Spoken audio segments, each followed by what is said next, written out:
And you're live. Okay, all right, here we are for meeting of the Rules Committee of the Cleveland Communications Commission. We are finishing agenda items that did not get finished last week, so we're just going to jump right in. We'll first do a calling meeting order. We'll do a roll call. Shawnee Bonito, Present. Charles Donaldson, Present. and Pete Van there here. So yeah, let's just jump in. We have a new version of the evidentiary hearings manual draft with the changes included from our last meeting. I'm hoping I sent I sent a draft out, CPC evidentiary manual draft 6.7, June 7, 2024. Does everybody have that? Okay. So I don't know if you've had a chance to review it. I think we don't want to go line by line because we've agreed on everything. But if there's any questions about the changes, then we should talk about them. And then there's one major thing is the public comment. Through the chair. Yeah. I also highlighted like 2 or 3 sections. Oh, I right. could appreciate some feedback on a finalization tonight too. Okay. Yes, I see that. Sorry. So I say we kind of go. Should we just go through? What do you all want to do? You want to start with the highlight sections and the public comment piece? Let's start with the highlight section. So the first one looks like it is on page 4 toward the bottom. It says amendments to the brief are not allowed unless new evidence relative to the level of implementation of discipline has been discovered, as decided by the chair of the accountability committee. Do you want to talk about that? I'm trying to find what you're talking about. Bottom of page 4. No, that's called middle 4 because you skipped one before. Oh, sorry. Yes, I did. Okay. That is if approved, prepare notices. Prepare dismissal motion for the full commission. If approved, prepare notices for unions, officers, and complainants, if applicable, through the executive director. Do you want to speak to that? Yeah. So in this section, this is the accountability committee after it has reviewed the case package from the executive director. This section I modified to have the accountability committee shall do this. The committee chair shall do this if recommending for a hearing, and the committee chair shall do this if recommending for dismissal. Specifically, in the committee chair recommending for dismissal, I'm saying the committee chair will state the reason for any dismissal, only available if no case file has been requested. Obviously, if they're recommending for dismissal, it has to go to the full commission. So then the next one is prepare dismissal motion for full commission, and if approved by the full commission, prepare notices for unions, officers, and complainants, if applicable, through the executive director. So my question is, in the last meeting, we discussed a lot about having the co-chairs be the main point of contact for the conversations that are going on between the complainants or the notifications that are going on out for the officers and unions through the chief of police. Here, what do we want to do with sending the notice for the dismissal of the case? Should that be through the committee chair or should it be through the co-chairs like we have in other sections? I would suggest that just because the co-chairs have a lot going on, I would suggest that the committee chair is responsible for preparing the document and then it gets sent to the co-chairs and the co-chairs are asked to send it. We don't want to go through the executive director, or the question is, your question is sending it through the executive director, prepare notices through the executive director. Right? Except for the other things, it goes through the co-chairs. So like in the section above, if recommending for hearing, the committee shall, the committee chair shall, and the co-chairs are the ones sending the notices. So I guess why would we have the co-chair send notices for one and the executive director send notices for the other? To the chair, I think at this point we're still in the point at the earlier part of the process. I think this is like before the or 2.6.7. Yeah. Here, right? Yeah, because I think co-chairs, if I'm just remembering correctly, would then Only start, it was like 2.6.8. So maybe it still should be the. What do you think? So just for clarification, most likely staff are gonna be sending this anyway. What you're really discussing is who's the signatory on the letter. Oh. So, I mean, they're gonna be turnkey letters that are pre-filled out forms that have either the co-chair's signatory or the executive director as signatory. So, you know, it's really gonna be, those letters will be done, the staff will fill it in, co-chairs, if it's the co-chairs, they'll just say, yeah, that looks good, send it, right? Or vice versa. So it's not like you're gonna craft a letter from scratch each time, Right. right? These are pre-formed letters, and then you're really just discussing who's the signatory on the letter. You don't have any responsibility, the staff's gonna do all the turnkey things anyway. Well, I Yeah. guess at that point, then I think that makes sense. I think that then at a certain point, should it should be, if recommending for dismissal, the staff shall.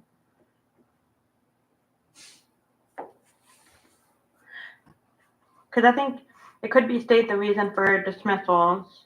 That would make sense for it to be the committee chair, because they're they're like saying what the accountability committee decided, but then I'm not sure it makes sense for it to be the responsibility of the committee chair. The staff is going to do it anyway, and I don't have a strong opinion about who should be the signatory.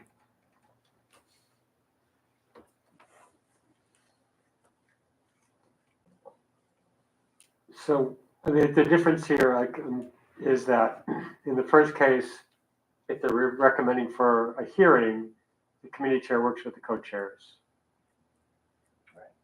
But in the second case, they're recommending dismissal.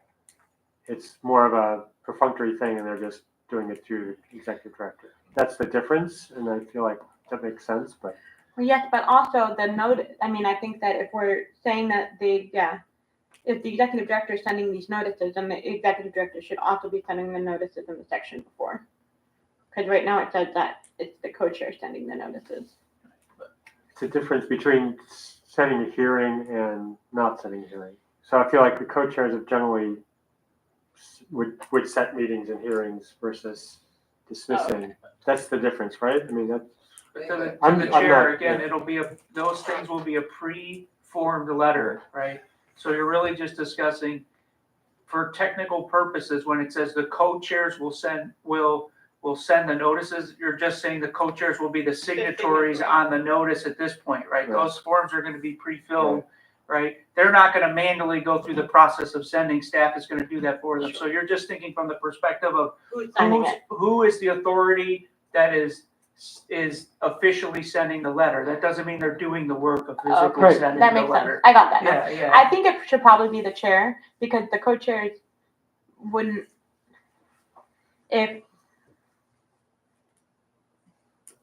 no, because it would have been voted at the full commission. So yeah, I think it could be the co-chairs.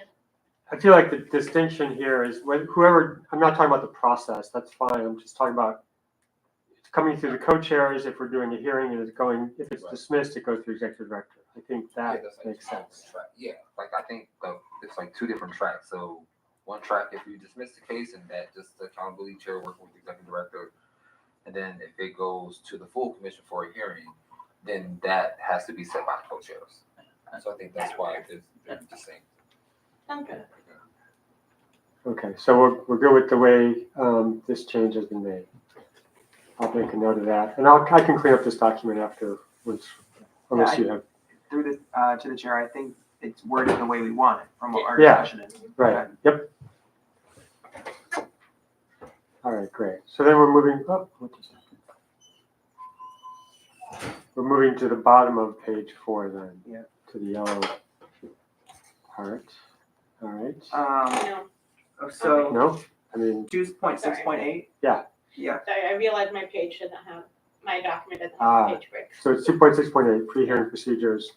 The 1, 2, 3, 4, 5th, 6th bullet? So the fourth line in 8,000 character limit to 3 pages, not including exhibits, whichever is first. Request for additional brief length must be made to the co-chairs and decided by the chair of the accountability committee. This is another instance of, okay, well, from what Commissioner Adams said last time, we don't want to have, okay, well, talk to the accountability chair committee for this, and then talk to us if it's this. So is this how we want it to be worded? Request for additional brief must be made to the co-chairs and decided by the chair of accountability. That's what I gathered from our last conversation, but I wasn't sure where we landed.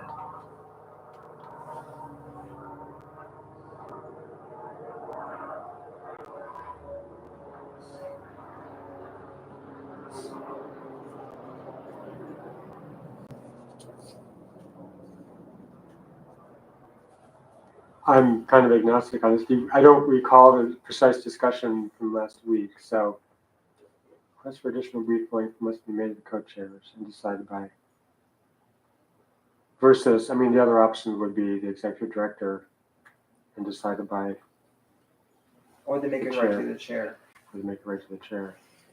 I think involving the co-chairs probably makes sense in that decision, but I agree with the way it's written. I think it makes sense to have, the communication go to the co-chair since they're the ones communicating. But I think that it makes sense for it to be decided by the chair of the committee. I think the only thing that I would want us to develop then is some sort of criteria for why. Like, why should it, like,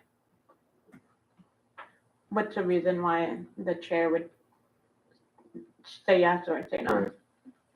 And that's, part of me feels like it should be a joint decision, but I'm also not. Between the co-chairs and the chair? Co-chair and the That's chair, yeah. But again, why? Yeah, like the criteria, we don't necessarily have to establish criteria here, but they should have some clear criteria.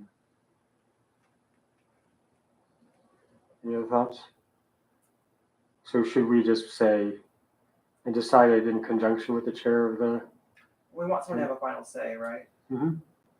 well, do we want one person to have the final say, or do we I want think to do? having 3 people make the decision could be hard. Yeah. Like, also, where are they having this discussion? Is Mm-hmm. it a public meeting? Like, if it's 3 people having, I don't know. I think, Yeah, I'm okay with it the way it is, if that makes sense. I don't know. All right. The next section, amendments to briefs are not allowed unless new evidence relative to the level of implementation of discipline has been discovered as decided by the chair of the accountability committee. Did you want me to write similar language as the one above? That would be like requests for this must be made to the co-chairs and decided by the chair of accountability committee the same way. Sure, Okay. yeah, that makes sense.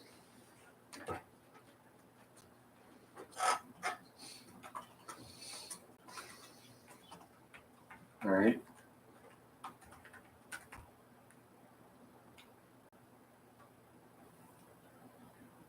I don't know if I had any more. Public comment is the other one below. That's the last looks one. like. Is that the last one? I think so. Okay, so that's an issue we need to discuss. Okay, thank you. So you'll take care of, I mean, I was gonna kind of clean it up. Yeah, you can do it. If you have it right there, that's great. So, I think it's like a 2-word change. all right, so now to where does public comment fit, if at all, in the sample agenda? And, I shared with you all some of the feedback we got. There were some people saying, why are you having public comment? Which is kind of, I think that I get the logic of it, but it's also like, what, do we want public to weigh in? So I think that this is the meaty discussion, like, do we do this early on? Do we do it at the end, before the decision, after the decision? And I think there's a lot of arguments to be made either way. Yes, through the chair, I did receive the email with the feedback. I really like the idea of having the first round only open to witnesses, legal counsel, representatives, and then the second round open to anyone else. And I also like the reordering of it. I believe this came from LaTanya. Yeah. But I agree with this opinion. If we are going to move forward with having some sort of public coming up, my opinion would be that it should be done that way. To the chair, I think that after thinking about it and reading all the feedback you sent, thank you. I am thinking that public comment the first public comment should just be for the complainant and the representative. And then I think that other public comment should actually come after the commission decision. I think in terms of trying to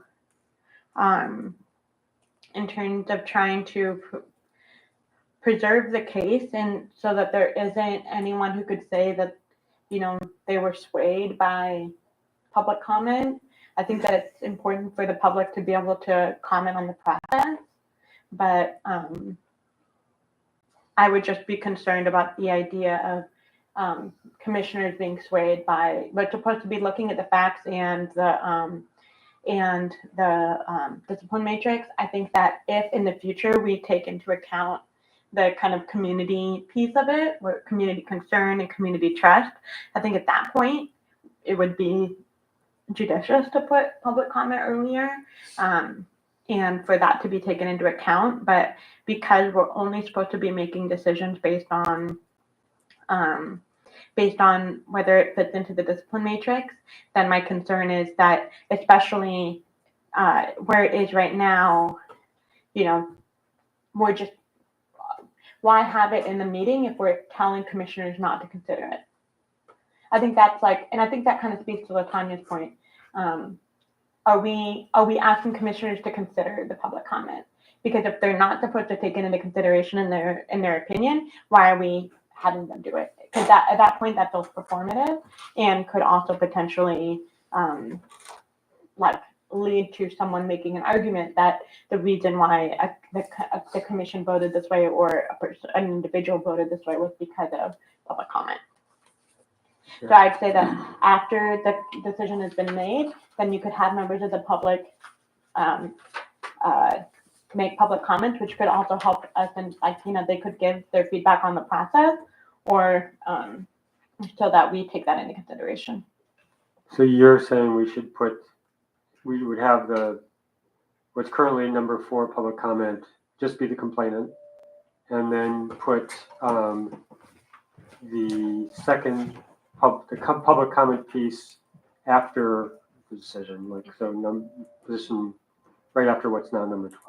I think I can see the logic of that. I think it makes sense, I guess, to give the public a voice here, but also, if we're, as you said, sticking to the matrix, to have that voice come after the decision. But what do you think?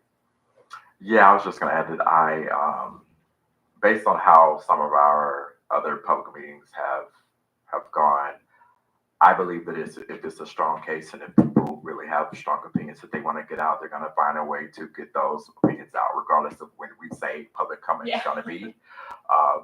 So what I would not want to happen is for people to feel as if they're waiting until the very end of everything, because I could see there being some uproar, some people yelling things out, like we've seen in the past. So that's why I was saying that I think it should be a little bit earlier than the end. The other part is that I think I understand what's being said about swaying opinions, but I also think that we have to trust that commissioners are going to be able to do what they took the oath to do. So that's how I feel about that part, I guess. So I guess my question is then, what's the purpose of public comment in this hearing? And that was my first thought at the last meeting. The first thing I said was, is it mandatory? Because I just didn't know how. But I understand that, there will be some people who want to make comments, which is why I think we should have it at some point. Because like I said, if we don't have it at all, if we have it at the end, I could see people finding a way to make their comments heard. Well, so can we take into account the public statements on these cases? I mean, I guess it's possible that they might have perspectives really strictly around the matrix, given there's been some one-on-one conversation. I don't know, John, do you have any thoughts? Yeah, I was thinking about this as well since the last meeting, and I really, like I said, my number one concern is I just want to make sure that there's nothing that's biased against particularly the officer before we hear the case. But you know, a point was made that CPRB is sort of has this model already. Yeah, that's true, yeah. And so we're essentially doing a lot of like almost what they do, which is like review the investigations. So we might just want to use their model, Yeah, and put the public comment wherever they have it, and you know, if it works for them, then Yeah. it should work for us. yeah, that's a good point. And theirs is at the beginning, It's I very think someone beginning. said. It's before, I think it's like right after they do like roll call. Yeah. So before the call of the case? Yeah. Hmm. Yeah, that's a good point. If it, you know, maybe we do it that way.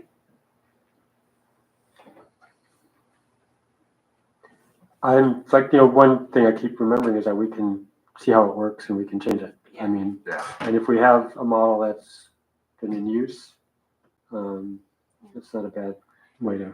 And that's how we do our meetings. The public comment is after the adoption of the agenda. It's not before any business takes place. So maybe we should move it above call of the case. And then after the case, call of the case, maybe that's the point where I do think that there should be some separation of when the complainant and officer or representative gets to make comments. And so maybe that's how we separate it, is like right after quorum, call for quorum, there's the public comment, and then there's a call for the case, and then there's the public comment where the parties of the case would get. That wouldn't be called public comment then, it would be the complainant's Right, yeah. comment if applicable. Yeah. And then through the chair, I think we also have to remember there have been cases where, or times when people arrived after the first public comment section, and they also were very adamant about their comments being heard. Just sad to say that if we want to include like an optional at the end, I don't know, like At the very end, after the decision? After every, yes. Yeah. And I'll bring it up because, like I said, we want to, of course, try to prevent disruption as much as we can. So that might kind of, you know, allow people to hold their thoughts until the very end and give them another chance if they didn't make it at the very beginning. So what we have then is the order is call to order, roll call, public comment, call the case, and then complainant. And then the questions for the executive director or designee, questions for officer, including counsel if present, questions for additional witnesses if summoned. And then closing comments by executive director, actually, there was a suggestion to switch the order, but we'll get to that.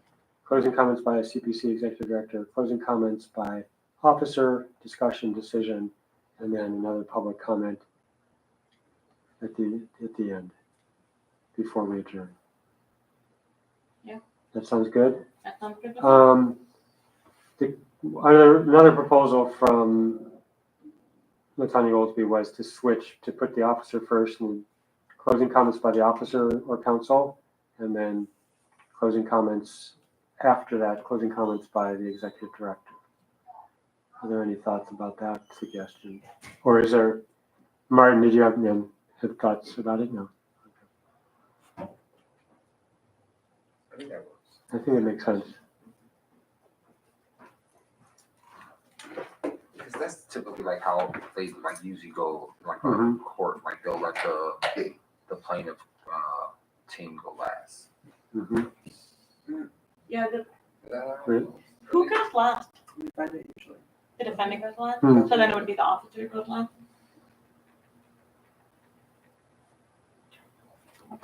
Was there a rationale for that suggestion? I'm looking through the email. I didn't see. Let's see.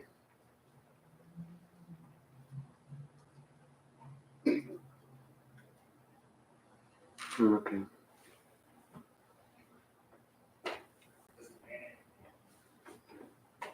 I guess it matters. I guess who needs to make the case. I guess the last words. I don't know if there was a strong rationale, that a reason. Let's see, I'm looking at it. A lot of emails here. Give me a sec here. No, it just was, is it possible to reverse those and have the ED closing comments after the officer and council closing comment? So, but I think it's meaningful if in a regular hearing or court case, it's, I mean, the idea is they get to speak last. the rational thought in my mind is that people who should have a right to defend themselves should hear about all the accusations they have coming against them before they're required to speak, right? So if you give somebody that's in a plaintiff scenario an additional opportunity after the defendant, then, okay, well, now I have no way to follow up on that.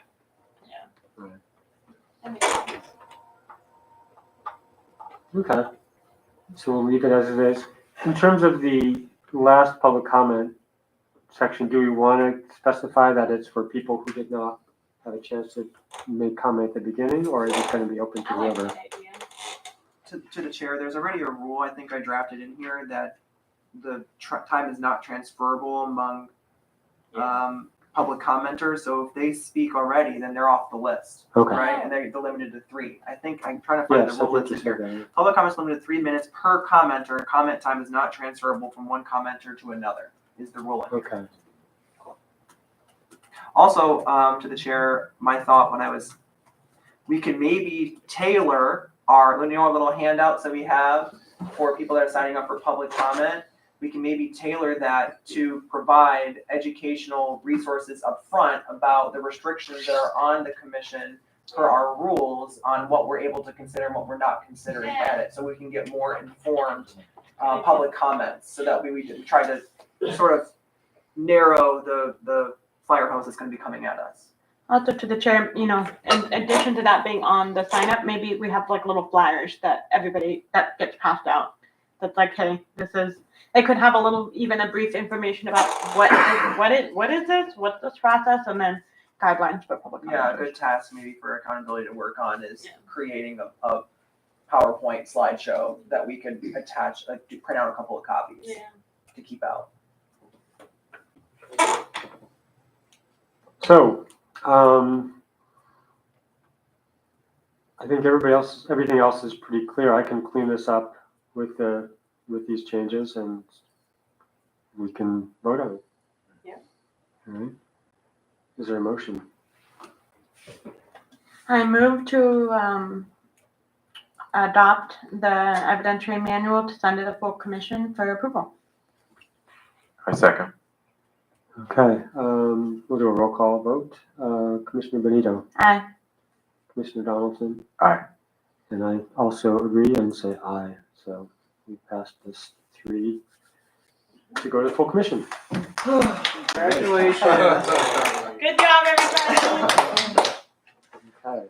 But this is not, this on it. Is this that? To the chair, we welcome any feedback, any comments that are going to be coming our way. This isn't a job well done, we're moving on to the next thing forever and always. This is a first step, and we look forward to any and all feedback that we're going to be getting from my perspective, at least. Yep.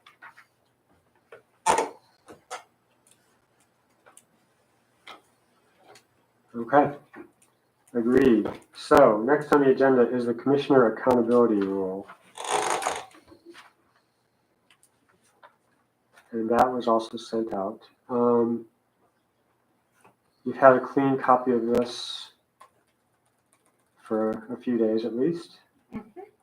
There's still some comments in, but I think, yeah. So if they're going to go through, I don't think we need to go line by line because I don't know, I feel like it's been around. We haven't had a deep discussion, but if there, maybe we just go through kind of looking at the comments and questions that are raised, if any. So we can go through section by section. 2.9.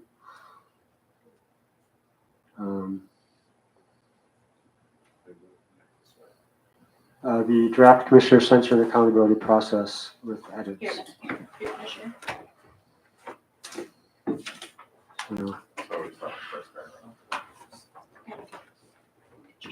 So 2.9 basically is holding ourselves to account, and if concerns arise, here's the process.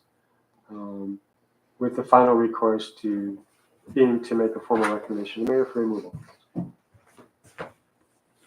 Yes, well, I have some comments. So the first paragraph, 2.9, one of the things I think we should clarify is when we say goes against rules and codes of ethics, we're referring to our operations and procedures manual, correct? Right, which So- cites the code of ethics from NACO. Yep. So I think that we should just say that, like, for conduct that goes against the CPC operations and procedures manual, because I think that makes it more clear. And then again, when it says, Well, except the only thing is that this is in the rules. right, so, and I thought about that, but I just didn't know, because when I think of rules, I think of like a list of rules. Like I Right. think of like, oh, here's a list that you can refer to and say, 1, 2, 3. But that's not necessarily how it's formatted, I guess. So when we say rules on this part, like what are we referring to? That's what I just want to make clear. Because this go against its rules. That's what it says. We could also just say against the rules and code of ethics spelled out in this operations Yeah. manual. Name the Yeah. document, yeah. Yeah. Further specification It's easy. is fine. Yeah, that's fine. Okay. Um, Good thought. And then saying for the sentence where it says that violates the standards. The above standards. Yeah, however you want to say it.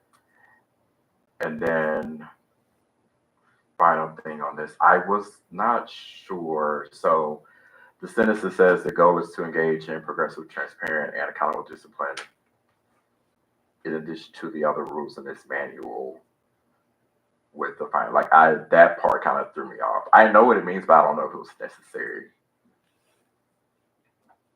I think that accountable doesn't really belong in that sentence. I think to engage in progressive and transparent discipline. So I think that what it's trying to say is that like there's a clear, transparent process and that there are opportunities for commissioners to adjust their behavior and make changes. But I think accountable doesn't really fit. Through the chair to the commissioner, I also think that that sentence, or that middle part of the sentence where it says, comma, in addition to other rules in this manual, end of comma, is in reference to other sections of our manual where we sort of talk about discipline occurring. Like in one of my instances I'm thinking of is that, I forget what rule it is, but rule something that says, if you miss this many meetings, you're automatically getting a letter, right? So this is not the only discipline rule that's in this manual. And then also, you're also talking about your decorum rules that we're talking about next, and that's a separate rule other than this. So I think this is I think we could do Okay. some Yeah, syntax that makes magic sense here now. to make Yeah. the sentence flow a little bit better. But I think the idea is there, and that is just my thought of where that section was coming from. Yeah, and that makes sense now. Yep. So the change around the word accountable, what was specifically what were you I'd say talking just kick it out. Engage in progressive and transparent discipline. about? Okay.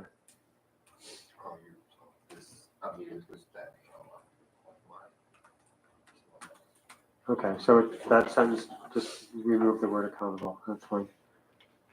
We're good otherwise? Does that make sense? So we're still leaving the additional to other rules part. Like how are we gonna? Well, we can, I mean, unless we So- want to make that more clear. Can you read it?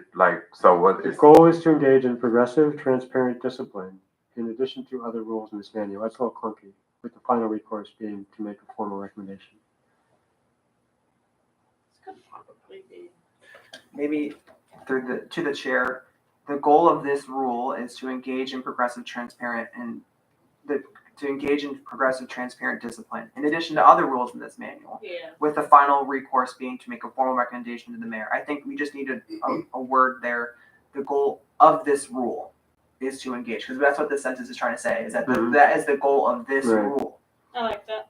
And then it clarifies and it flows a little bit better when we start referencing other rules.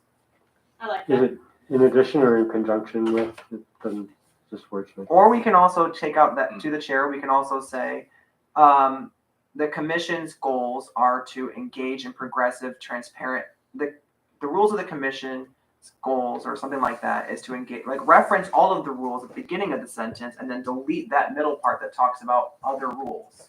So that way we can just talk about all of our rules that apply to discipline are intended to be progressive and transparent, blah, blah, blah.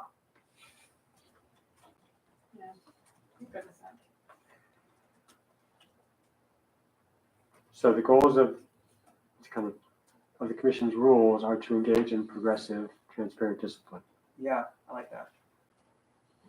With the final recourse being.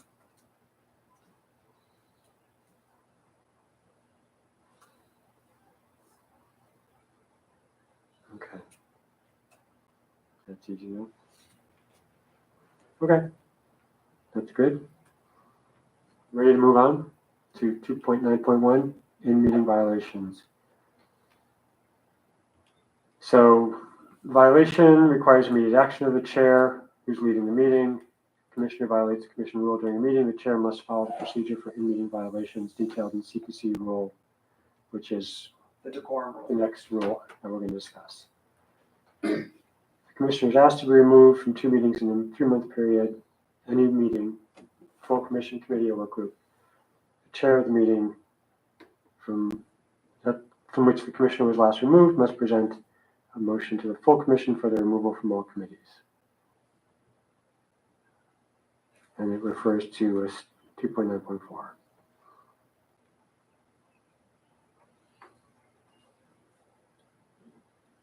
Looks good to me. Okay. To the chair, one comment after I'm reading this now. In the decorum rule, my thought, a comment I had made in the decorum rule was that it may be difficult to apply our decorum rules to work group meetings because work group meetings are not technically a meeting, right? They're not of a majority of commissioners of the committee or whatever. So I don't know what kind of ad hoc situations may be flying off the handle in a work group meeting where someone is then asked to be removed. And we're like, well, you didn't follow decorum rules. Well, decorum rules apply on work group meetings. And then we bump into this rule, which says that if you've been removed from 2 work group meetings in a 3-month period, we also are giving you, like, does that make sense? I mean, I feel like it could make sense. I'm just bringing up the little bit of a tricky situation when it comes to work groups. But I feel like maybe we can trust, because how does it work with designating the chair of the work group? But the committee gives the person the authority to do that, and then that person's like, we trust that person to run the meeting, or? I mean, my understanding is that the work groups don't really have chairs. They to the chair, they don't have chairs, they're very flat. Someone can be designated, like the person who's arranging, organizing, and coordination or project manager is a good term. But to Martin's point, just sub decorum with behavior, because we do have behavioral rules that apply to always as a commissioner. So the conduct rule is, so decorum is specifically in a meeting under a formal thing, right? But in this office, day to day, in any meeting, you do still have to follow those professional responsibilities. So just sub decorum with behavior or whatever, right? So that's how I would see that for when it applies to work groups. So So we do have to change the language because of the chair piece. So maybe we just create a separate sentence for work group meetings, or I don't know, because we can't have the chair, if there's no chair of a work group, then. and typically, so you could say too that, work groups, because it's akin to a business meeting, that staff and specifically the executive director have the right to remove people from a business meeting, or something along those lines, right? Because that would make more sense, as commissioners really don't have authority, but we have authority for safety and control in this office as staff. So in the work group setting, in these meetings, it probably falls to a staff decision to make the call to remove someone from an office, because there wouldn't be a vote. You couldn't vote to censor and then say, appeal that, right? This would have to be a decision of the management of this office or in some way, shape, or form. So To the chair, I recommend maybe that we create a reference to a work group decorum rule that we'll create in the future, and then say, if also this rule on work group decorum is violated, then this will happen. So that way we can create a separate thing like Jason's talking about, like we're talking about in terms of specificities for work groups. And then obviously if those rules are violated, we should be building it into the progressive discipline. Because I don't think it's not applicable. I just think it needs to be applied in a different way. It doesn't follow the same procedure. So what we have right now is that second paragraph, if the commissioner is asked to be removed from two meetings in a month, either full commission or committee meetings, the chair of either the commission or the committee meetings will do what it says here. We'll present a motion. Could we have another paragraph then that says, in the case of work group meetings? The co-chairs. You might want to not just say work groups, you might want to just say, a different standard for any business meeting that a commissioner applies to. If they are removed from the meeting, that covers work groups. Because I think work group is a technical term for us, but it's really just a meeting with community members, right? So I think it's broader than that, because it could be a meeting with just division members that's not a work group, right? So let's say we're having a meeting with the chief or dignitaries from the city and somebody behaves in a certain way and they're asked to leave the meeting, it still applies. So I think we're getting caught on terminology, but I think there's a blanket for all behavior as a commissioner, including work groups and any meetings you're in, that is subject to this policy somehow, right? So how do you say that without having to go into defining every business situation that they could be in and having a separate decorum for those situations? You just have, because I think you already have that. Your rules of following, between the lines say you will be professional, you will be respectful. It doesn't say only at meetings that are official meetings, right? So you already kind of have a decorum set up there. So the question is, how do you just umbrella that you can be subject to this for, any professional setting where your conduct is called into question and you are removed or spoken to, Chair, what if we did something that says either full commission, what if it said, or any committee work, because the work groups are coming through the committees? And then that way you can kind of maybe default to the chair of the committee. Like it says the chair of the meeting will say the chair of the committee. And that way you kind of have a written structure in place where there's a clear, hierarchy, I guess. I guess one question I had, because it just says anytime that they're asked to be removed, it doesn't say that the chair asks them to be removed. So also, is it like just they're asked to be removed, or does the committee have to vote to remove them? That is tied, the ask to be removed ties back to the quorum, right? Yeah. That was not, I understand that nuance, but that was the intent of the phrase. Was that it would have to be? Yeah, tying back to the decorum rule, the chair, I see what the you're chair, saying. Yeah, yeah, the whole committee votes to remove the person I got you. Yeah. in the decorum rule. So Oh, gotcha, I could see how we're getting a little confused. If a commissioner is asked to be removed, one person can walk in and say, you should get up and leave. People say that to a lot of people. But I think it's per the decorum rules that they were asked to be removed. Gotcha. All right, so I'm not totally clear on where we're at. So commissioners asked to be removed from 2 meetings in a 3-month period. And we don't specify which kind of meetings. So are we saying we would just delete the parenthetical piece there? I think that there's nothing stopping us from, if a commissioner acts inappropriately or unprofessionally during another meeting, that then these other processes couldn't be used. But I think that what is trying to be done in the in-meeting violation is more about the kind of structure of decorum that then says a chair is, that a motion is being made and it's being voted on and the person's being asked to be removed. So I actually think that this 2.9.1 should only be for committee and full commission meetings. And then, but that doesn't mean that behavior in work group meetings or in other meetings at the office or with community members, that there can't be like that they couldn't be handled through the out of meeting violation. So I would suggest that we make 2.9.1 just for committee and commission meetings. Full commission meeting.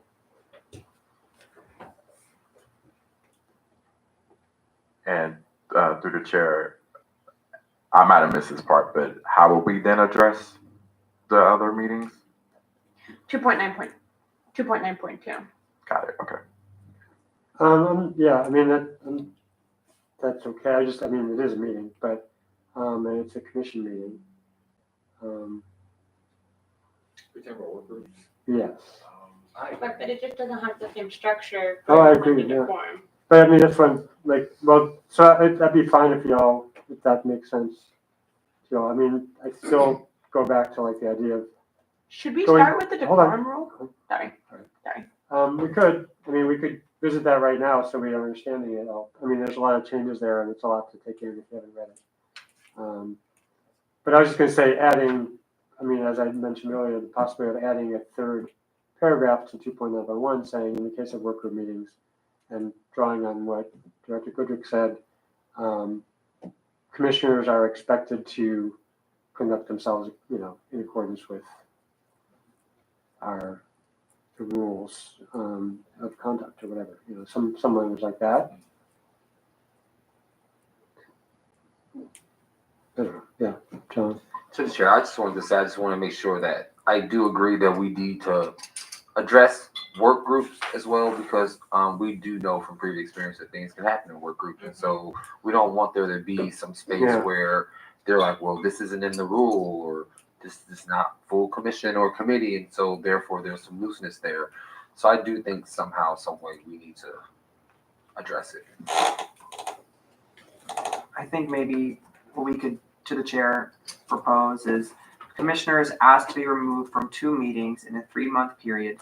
Delete that whole section, the parenthesis section.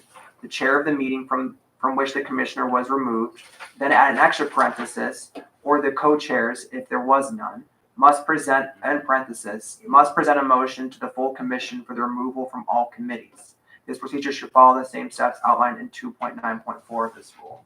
What do we think about that modification? Okay, so it's if a commissioner is asked to be removed from 2 meetings in a 3-month period, the chair of the meeting from which the commissioner was last removed, or Parenthesis, or the co-chairs, or if there was none, close parenthesis, must present a motion.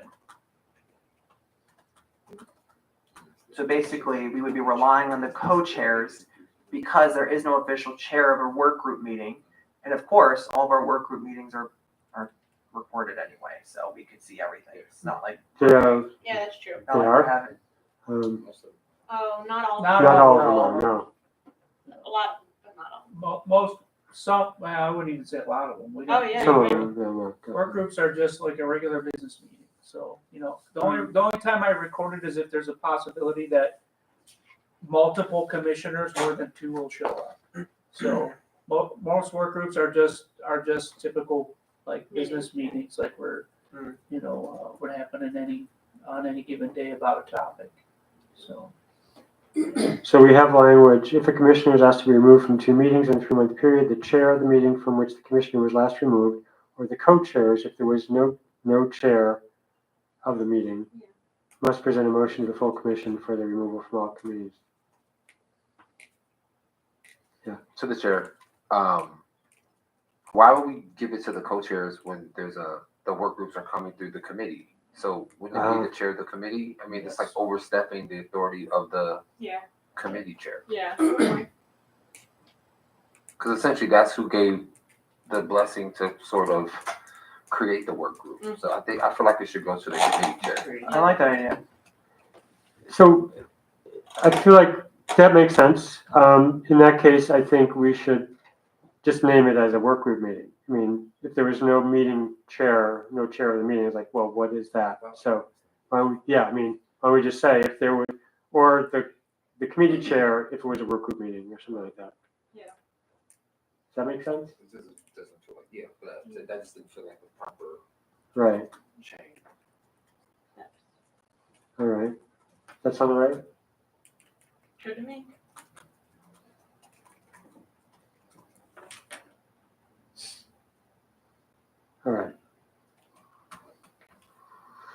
Any more questions on that? Do we want to look at the decorum piece or should we just wait? I think we can keep going. All right, 2.9.2, out of meeting violations. So this talks about the fact that not all violations take place in meetings. Here are the steps. Dispute resolution before formal accountability. There is this, individual conversation with the commissioner, one-on-one conversation, then the co-chairs, the commissioner and the co-chairs. If these are unsuccessful, or if the concerns rise to a level of seriousness that such an informal collaborative process is not possible or productive, then we take the following steps.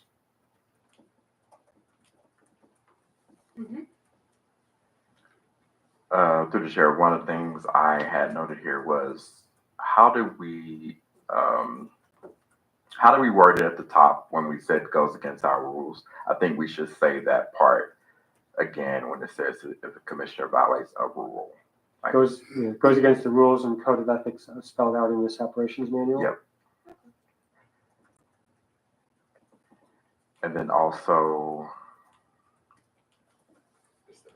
the part about commissioners expected to address the issues directly with the individual displaying behavior. Like, I think we should further define this individual,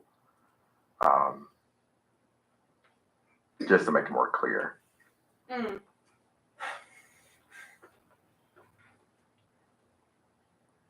Did you No, I'm sorry.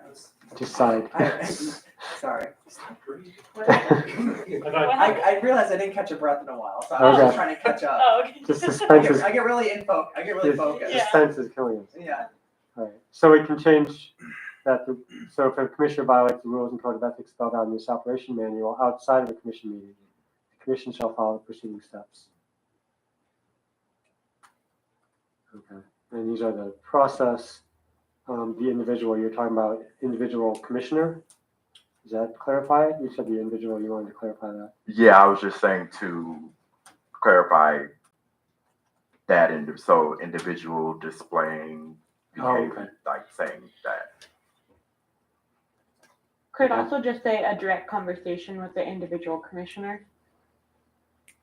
But then I still don't think it would address Involved. who that individual is. Like I'm trying to say if you're addressing an individual, what that You're individual talking about in do. the very beginning. Right. Right under I 2.9.2.1. see. Okay, yeah, I thought you With the individual commissioner who has violated. Yeah.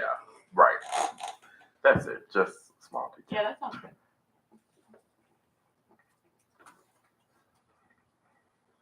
So then there's an individual conversation, and then the commissioner and the co-chairs, and if they're unsuccessful, the following steps. And then also with that part, individual conversation with the commissioner regarding concerns, the note I put here was who will lead this? Is there a way to say how that commissioner, because the way it's written now, it just seems like, I guess it's up to us or that individual to decide who they want to talk to and when. I didn't know if we should just leave it like that. I don't know. Does that make sense what I'm saying? Mm-hmm. I think what this is trying to say is before you bring something into this formal process, try to have a conversation. Right. And I think that in terms of I don't think it makes sense to try to put a lot of parameters around that because the whole point is just trying to say, just go to the person directly first.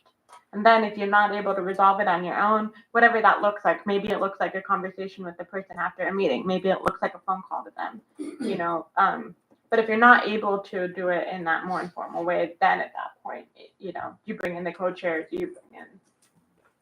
So should we say that part? Should we say that because there are cases where individuals are not comfortable having these type of conversations. So can we then say, I'm sorry. I was just gonna say, so can we then say that person can go to a co-chair or another commissioner and ask them? I don't know. I'm just trying to figure out how to say that part. I think it does though, because it says the following steps are suggested prior, and then it also says if these or similar steps are unsuccessful, or if the concerns rise to a level of seriousness.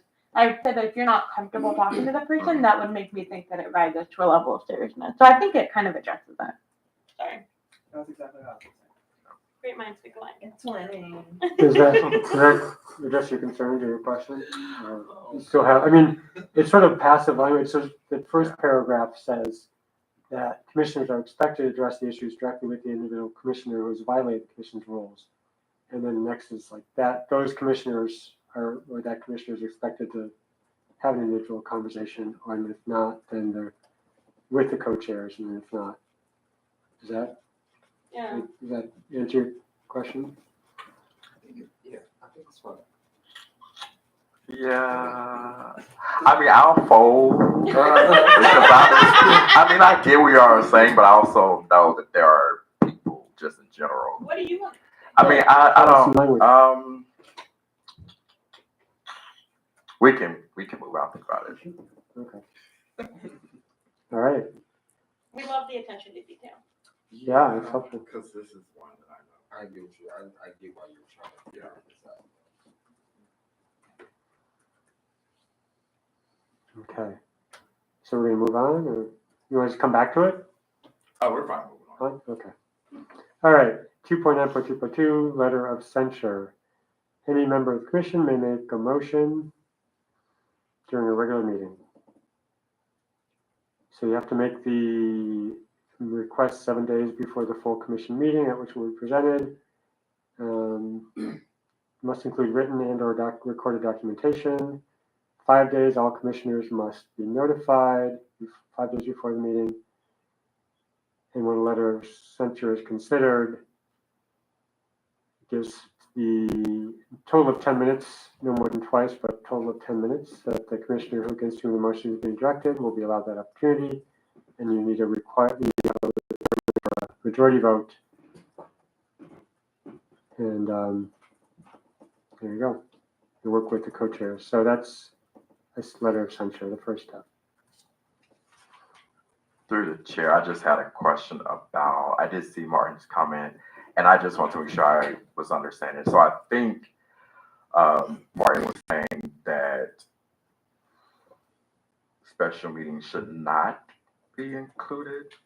To the commissioner, there, what in the previous edit there was language to that effect, and then we never deleted the comments. So that's probably why. And then that version that you're probably looking at doesn't have that red line edit of those original deletions removed. But there was a prior iteration of this before it came to the Rules Committee that just I think Commissioner Van Leer worked on or something.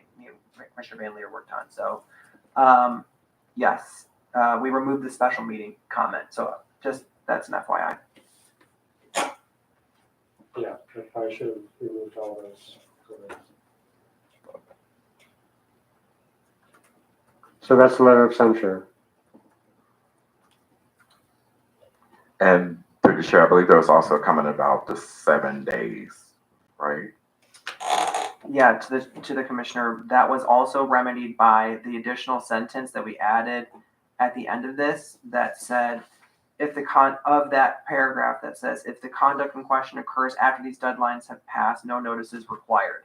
Got it. So if it can't be added in advance because it occurred after the deadline for the advance notice, then you shouldn't have to sit on it for over a month before you bring it. Then in that instance, you should be able to bring it just like anybody else can bring a motion at a meeting. Yeah. Okay, so I have a question about, I mean, not about the language. I think I'm good with the language, but the way this is written, 2.9.2 is out of meeting violations, and then dispute resolution and the letter of censure are subsections of 2.9.2, right? So it sort of suggests that in meeting violations don't go through the dispute any process. Is that accurate? So, but even a letter of censure, we talked about the letter of censure. To the chair, I believe that's correct because 2.9.1 discusses how the chair of the committee where the event occurred must bring a motion to the full commission at the next meeting, right? So this whole, how we bring a letter and how does that happen is spelled out in the previous rule because it's talking about the chair of the committee is the one that must make that motion at the full commission meeting. But you're right in terms of the dispute resolution part is not included in the decorum violations for in meetings, which to me, I think that a comment on that is that the in meeting violations are more focused on like decorum in meetings and not necessarily on like interpersonal ongoing conflicts. I think my only concern with that is it would require two, like, the way that the in-meeting violations rule, to me, it seems like it should be two separate rules. Like, well, not two separate rules, but two separate concepts. Because let's say that a commissioner is removed once, and their behavior is such that, like, we shouldn't have to wait for a second, like, meeting for the person to be removed a second time before they can go through an accountability process. So I think it's kind of, and then also, what if they're removed twice in a 4-month period? Then are we just saying that then, because the incidences didn't occur close enough, then, like, I don't think that, to me, it's the way that I view it is that in meeting violations, if someone is like removed twice within a 3-month period, it becomes an automatic move into this process. But that doesn't mean that it, like an in-meeting violation, like someone couldn't then bring a letter of censure or dispute resolution because the incident occurred during a meeting. I don't know if my comments matter on this, but thank you for that validation. Through the chair, I think my thought on that is that with the stricter decorum rules that we haven't discussed yet, hopefully a lot of the escalation is going to be stopped a lot earlier in the process, and the commissioner would be asked to be removed before it could escalate to that level. Because you'll see, as we'll discuss in the decorum rule, there can be smaller rule violations that if you do them frequent enough, like twice or 3 times, I forget the exact rule, it's going to escalate to you being asked to be removed from the meeting. Right. So I don't know if conduct is going to be so beyond in the meeting. And if it is so beyond in the meeting, I think that goes beyond just a decorum rule problem, right? Like you probably are escalating into violations that are occurring outside of meetings. Sure. I mean, 2.9.1 in my mind is specific to you're violating our decorum rules. Not you have this huge catastrophic problem that you're bringing down on the commission. Obviously, I think that would fall more into a 2.9.2 out of meeting violation section. That's just my thought on the process, but I agree that it is confusing a little bit, and it probably does need to be spelled out more, but that was at least how my brain tried to sort of process your feedback.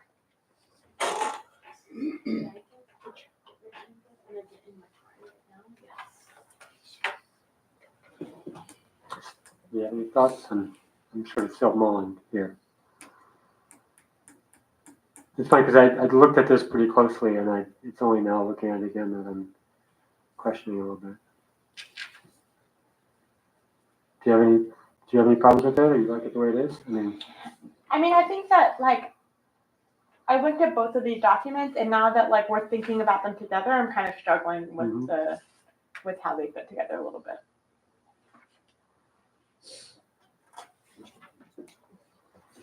This and then the decorum. So yeah, I mean, I think it makes sense what you're saying, Martin. Yeah, in my mind, I'm thinking through, like, do we skip a step by going straight to removal from committees? But if it's 2 meetings in a 3-month period, I mean, I think it becomes an issue that's beyond the letter of censure, perhaps, and that we need to act more quickly. It sounds like the decorum rule, I haven't seen it yet, but it sounds like that there were steps there. So I get that you may feel like something's missing, but it sounds like the ways to kind of discipline in the meeting real time. It's in that discipline, in that decorum rule. So I wonder if we get there, we might not feel like there's like something missing. Put a pin in it and come back, maybe.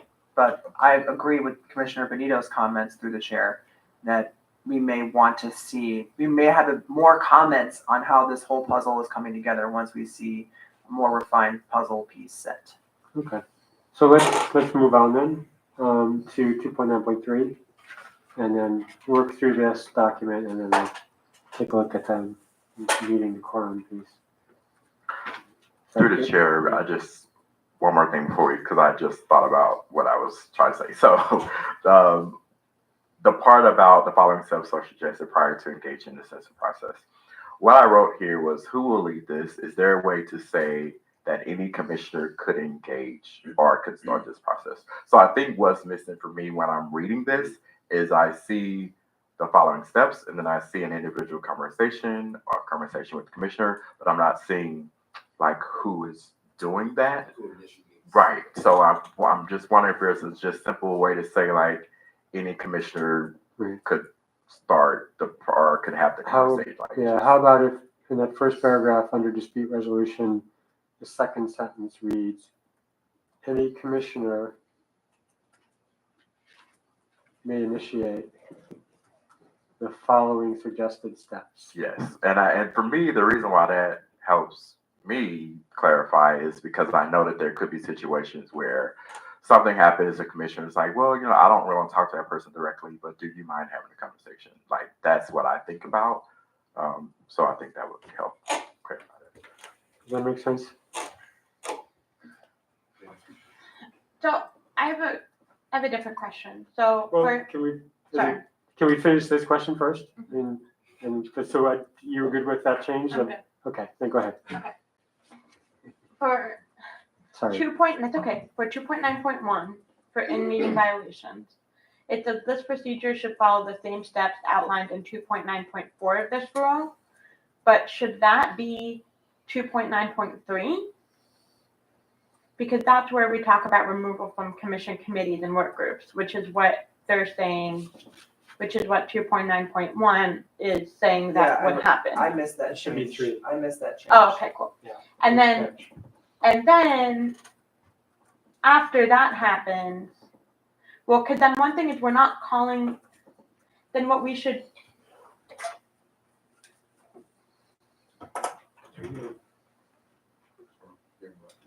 oh, this microphone. Yeah. Okay, and then after that, then I have something for 2.9.4. So I'll wait. Great, that's good.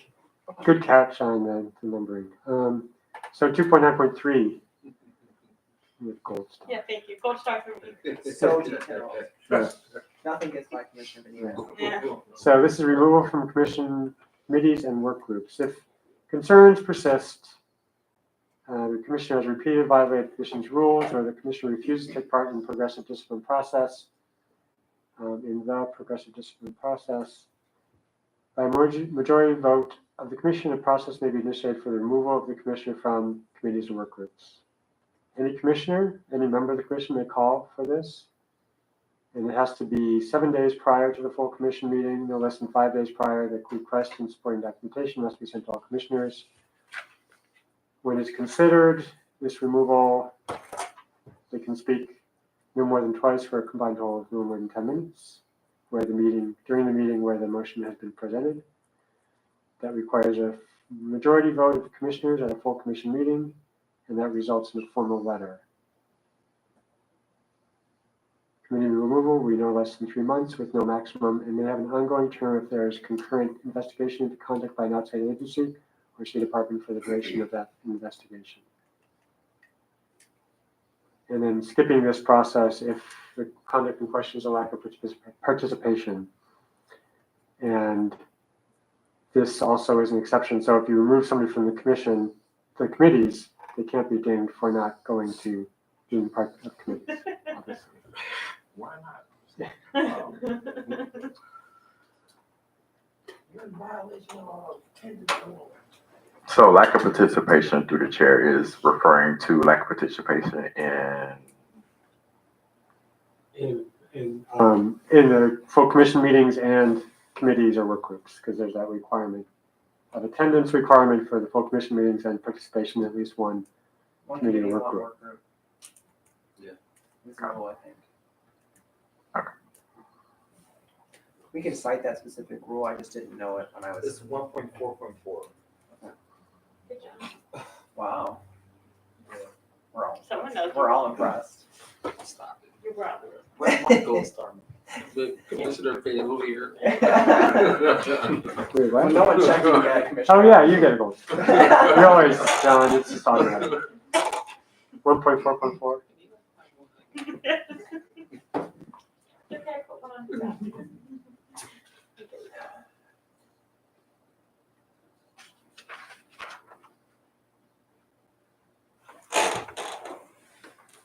To the chair, I also think that I liked what we did about the notice requirement in terms of deadline in the previous section of this rule.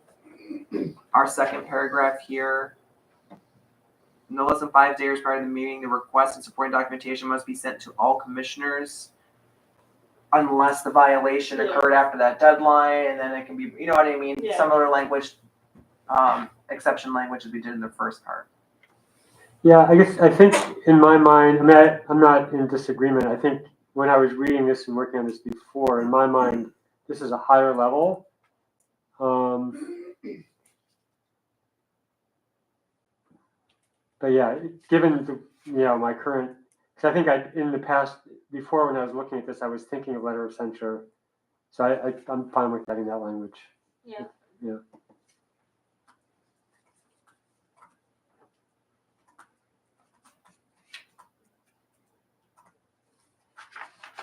Okay, I'll add that. All right. Any other questions on 2.9.3?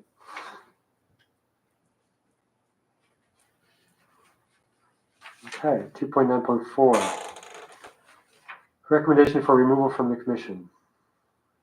If concerns persist, the process may be initiated for recommendation to the mayor. I'm sorry, I missed, if you would allow me to Yes. bring us back to a conversation you and I had, to removal from committees. And I think just merits further conversation if you'd welcome it to chair is, we discussed a maximum and a minimum for removal from committees. You and I had a conversation with the language that we drafted here that the committee removal will be for no less than 3 months with no maximum. I had previously said 1 year, but then we deleted that and said no maximum. And so my question is maximum to the group? I don't know. Yeah, and the thinking was that because if there's we could put a maximum in unless there's an ongoing term. That might be a way to address that, so that you can't just take people commissioners off of all committees for indefinitely. So right now we took off the no maximum because of the ongoing potential for current investigations, but we could add the maximum back in put it in language unless there is some concurrent. And then this is another thought I'm having after the fact is to the chair, what about a motion to amend this person's removal from committees? Is that always on the table? Does this person who is suspended from committees able to come back every month and, submit motions to get removed, or how other commissioners do that? How do we talk about this person being removed? Like, how do we work through the procedural process of somebody getting out of the removed from committees?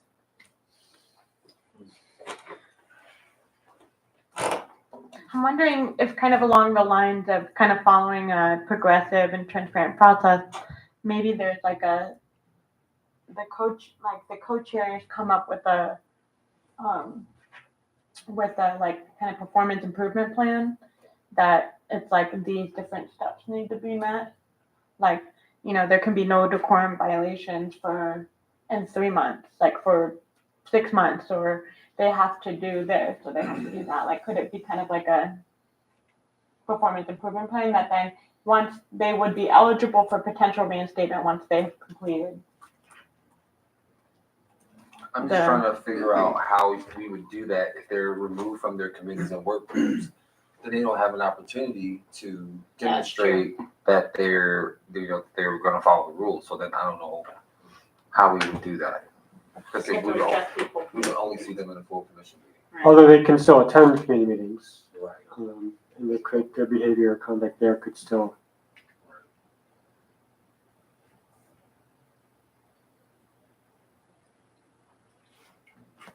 Maybe there could also be a probationary period that once they are able to return to committees, if there's a violation within that first 2 or 3 months or whatever, but. I mean, would it be possible to maybe submit something after, you should definitely not come to one meeting. So you wouldn't be back before 2 meetings at the minimum. Minimum is 3. The minimum is 3. So could they 3 months. put something? 3 months. I think we keep it 3 months, and that implies that you can come back after 3 months Yeah. and at least petition. Yeah, right.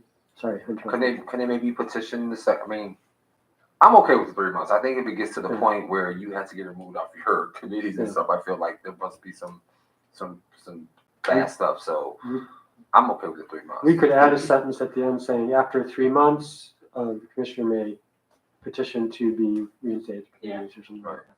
Yeah. Did you have something?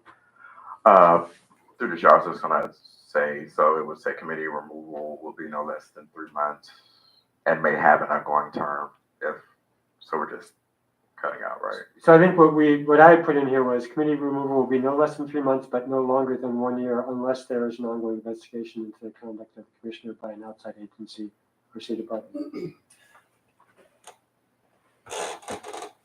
So Yes, because we discussed the ongoing term if there was an investigation occurring.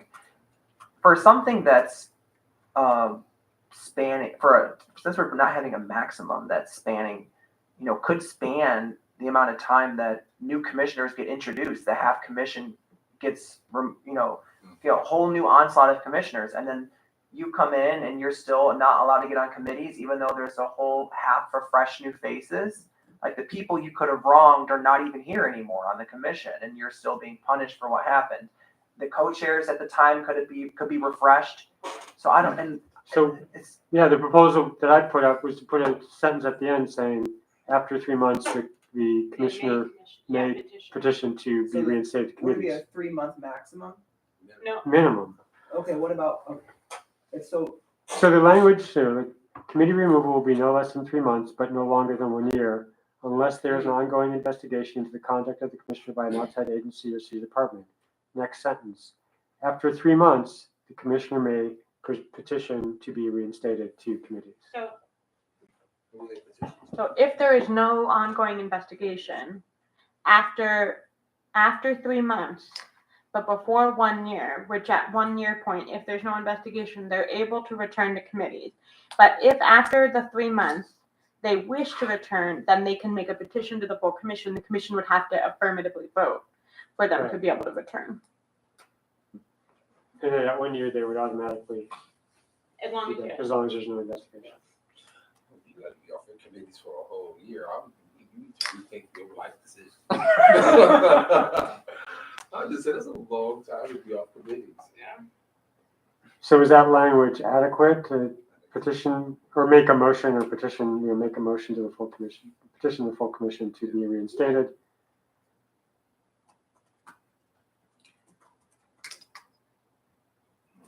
And then I hear some. Then to take that back to the decorum rule, then there's also some guardrails there around making repeated motions. So if that failed, because was it 3 months or 6 months in the, once it fails 3 times? Yeah. So so there's some guardrails there as well. Okay, good point. Another gold star. Sorry, Charles, I'll get you. You have to earn it. He's earning it.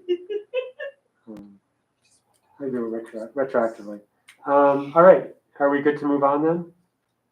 2.9.4, recommendation for removal.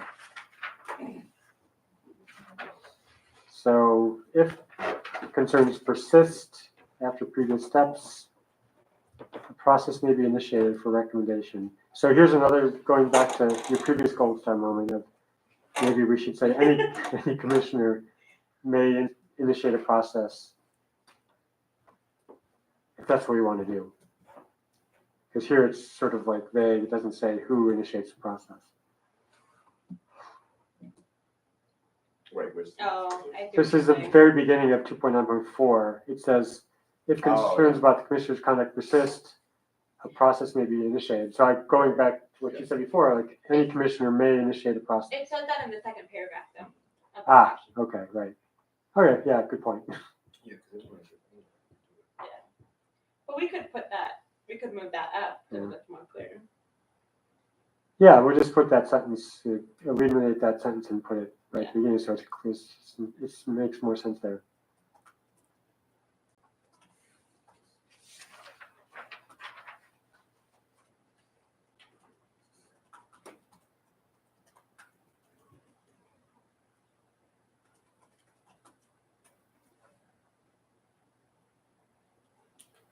Do you even need that sentence? And you can just, I mean, I was just wondering if it just says any member, you just said any member of the commission may call for a recommendation for removal of a commissioner by the mayor from the commission or something.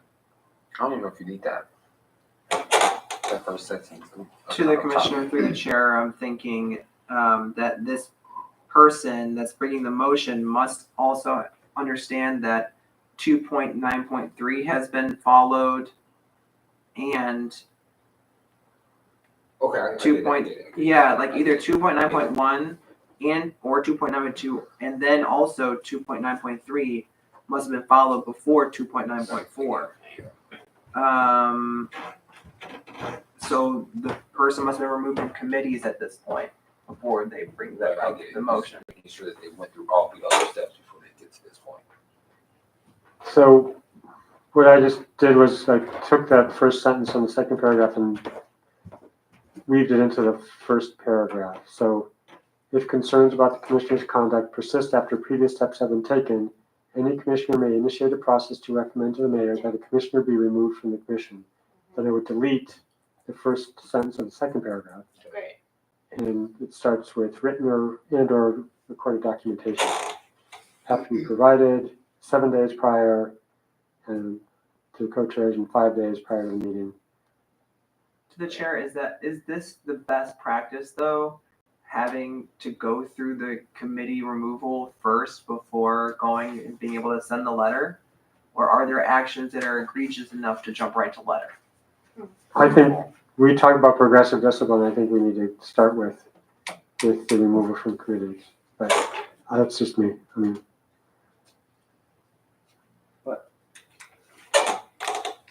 My response back to that, are there some violations that a commissioner could violate or could do that being suspended from committees wouldn't resolve, you know, right? Like what if they insert horrible thing? Sexual, maybe we need to have something that says, sexual harassment, threats of violence, Yeah. like harassment, like, that they're, I mean. There are some Sure. things that Yeah. cross Yeah, a yeah. line that Mhm. that we should be able to send, that the co-chair should be able to send a letter to the mayor about, without having to go to committee removal.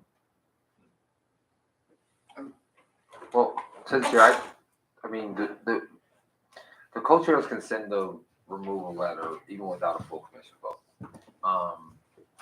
If things get like that bad and egregious, I think we would just have to take that action. But I do agree with Commissioner Van Leer. I think we have to keep these processes in place, and there's nothing to stopping from two things happening at the same time, right? There's nothing that would stop the removal of the committees and the removal letter.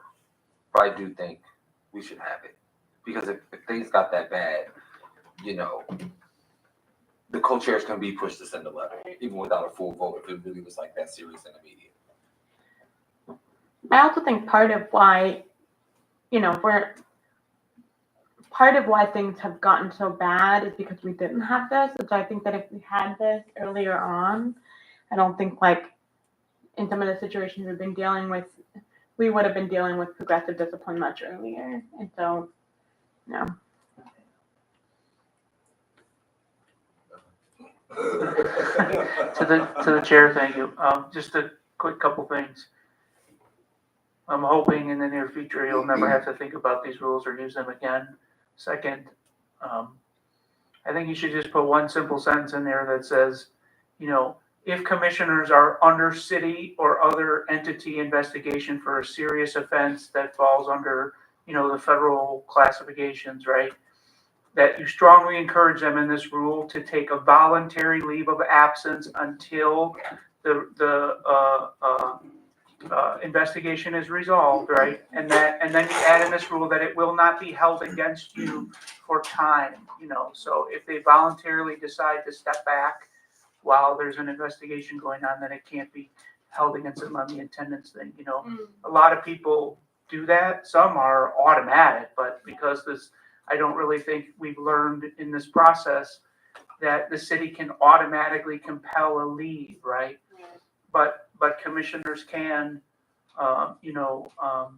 choose to take that leave if that is the case. So you may have to work out logistics of what that means. Is it a paid or unpaid leave, considering they're being stipend? But that you should give them an out to do the right thing. Otherwise, you know, going through the motion to have to compel them to do it is a very strong statement that they, you know, shouldn't be necessary if people, you know, decide to do this on their own. Right. So you may want to give them an out in there, just a suggestion. Yeah, Any thoughts on that? I think that makes sense. Where would that be in this, do you think? It could be just at the end. Yeah. If the commissioner is under investigation for a serious offense, the co-chair shall encourage the commissioner to take voluntary leave of absence. Yeah. Yeah, but we might want to add something like a potential violation or allegations of, you know, maybe some type of discrimination against a protected class. Because those are the ones that are identified, I think, in the federal law. We don't have to write the protected classes because they're in the law. Or you could also say like discrimination against a protected class, harassment, sexual harassment. Yeah.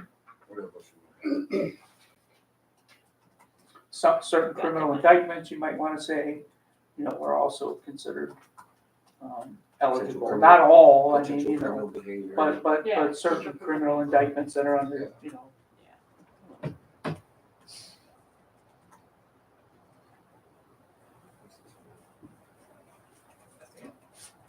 Okay, so what I'm pulling together here is if the commissioner is under investigation for a serious offense or facing allegations or charges of discrimination against a protected class, harassment, sexual harassment, or criminal indictments, the co-chair shall encourage the commissioner to take a voluntary leave of absence.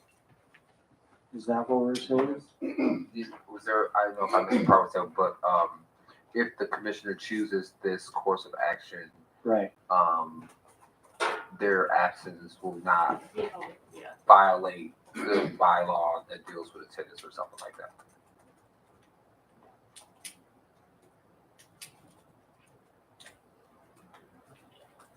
Say the commissioner will not be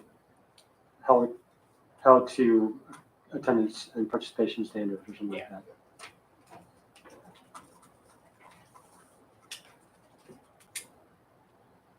Or not be recorded as not present. Yeah, it won't be, yeah. Absences will not be considered. Okay. Anything else? Is everybody good with that addition? Yeah. Something that we did for the evidentiary hearing manual was that I looked at the other rule in our manual that was sort of about this and then thought about amending that rule at the same time as amending this rule, does it make sense to also look at that attendance rule at the same time as we're looking at this to do like a comprehensive change? Maybe even thinking about deleting that rule and bringing it into as a subsection of this rule so we're all in the same place, because I feel like eventually we're going to get to the part of like this rule's over here about discipline, and then this one, and this one, and this one. Just a big picture thought. So go back to that attendance rule, maybe. Rope it in here, delete that, put it in here as a subsection, especially when you're talking about making fine-tuned language around that rule. Right. Just a thought.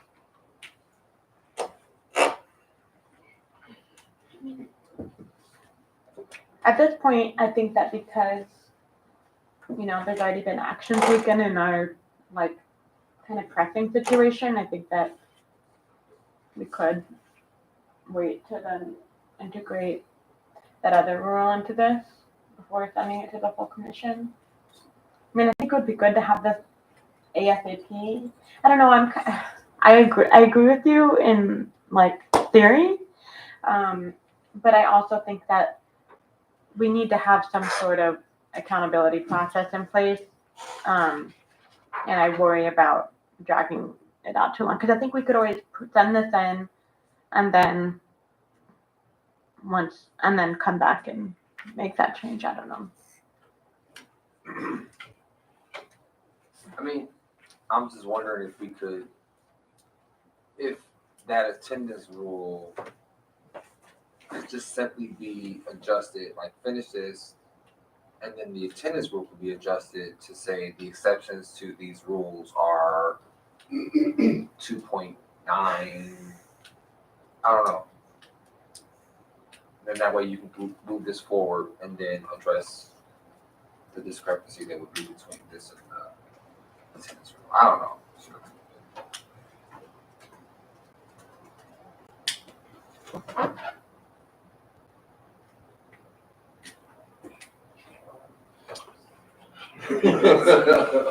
No comments?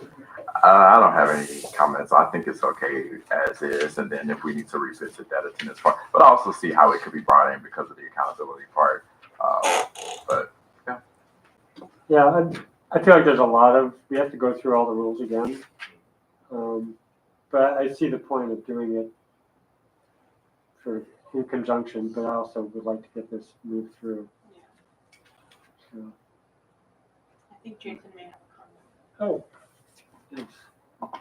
Yeah, it was brought to my attention, it might be worth noting in here that, you can also cite that certain behaviors, in a lawful meeting may be considered criminal under Cleveland Municipal Code. So, there is a code, disruption of a lawful meeting, 605.04. So you can say that, just put that in there that it is to be noted that, you can't lawfully behave any way you want just because you're the member of a body, and you could be subject, even as a commissioner, to criminal charging of 605.04. So you may just want to put a note in there that,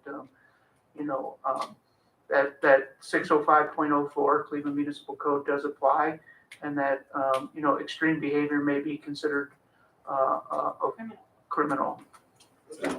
Yeah, okay. Okay, gold star. I don't give them out. So where are you suggesting we put that in that last paragraph? Maybe just at the end of this whole thing about, that commissioners are subject to all municipal codes, including 605.04, when their behavior rises to the level of disrupting a lawful meeting, which is what the exact title of the code is. And also, you're meeting members. Right, yeah. Citizens can't just come Yeah. up and act. Yeah. For everyone. Good point. Well done. Last year, I Yeah, you get a gold star. So commissioners are subject to all municipal codes, including 6.05.04, which, can you tell me again, language? Of what So it is? it's 605.04, disturbing a lawful meeting, disturbing a lawful meeting. So 605.04? that's correct.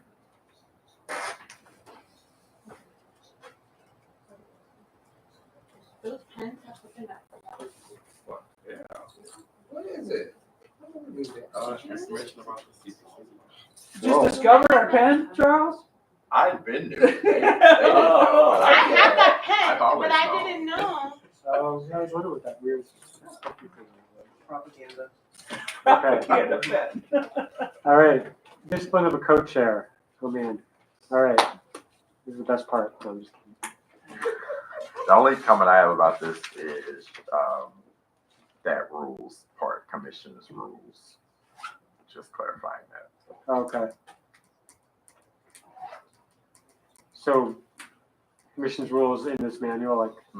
How I read was that. Yeah, yeah. Previous part.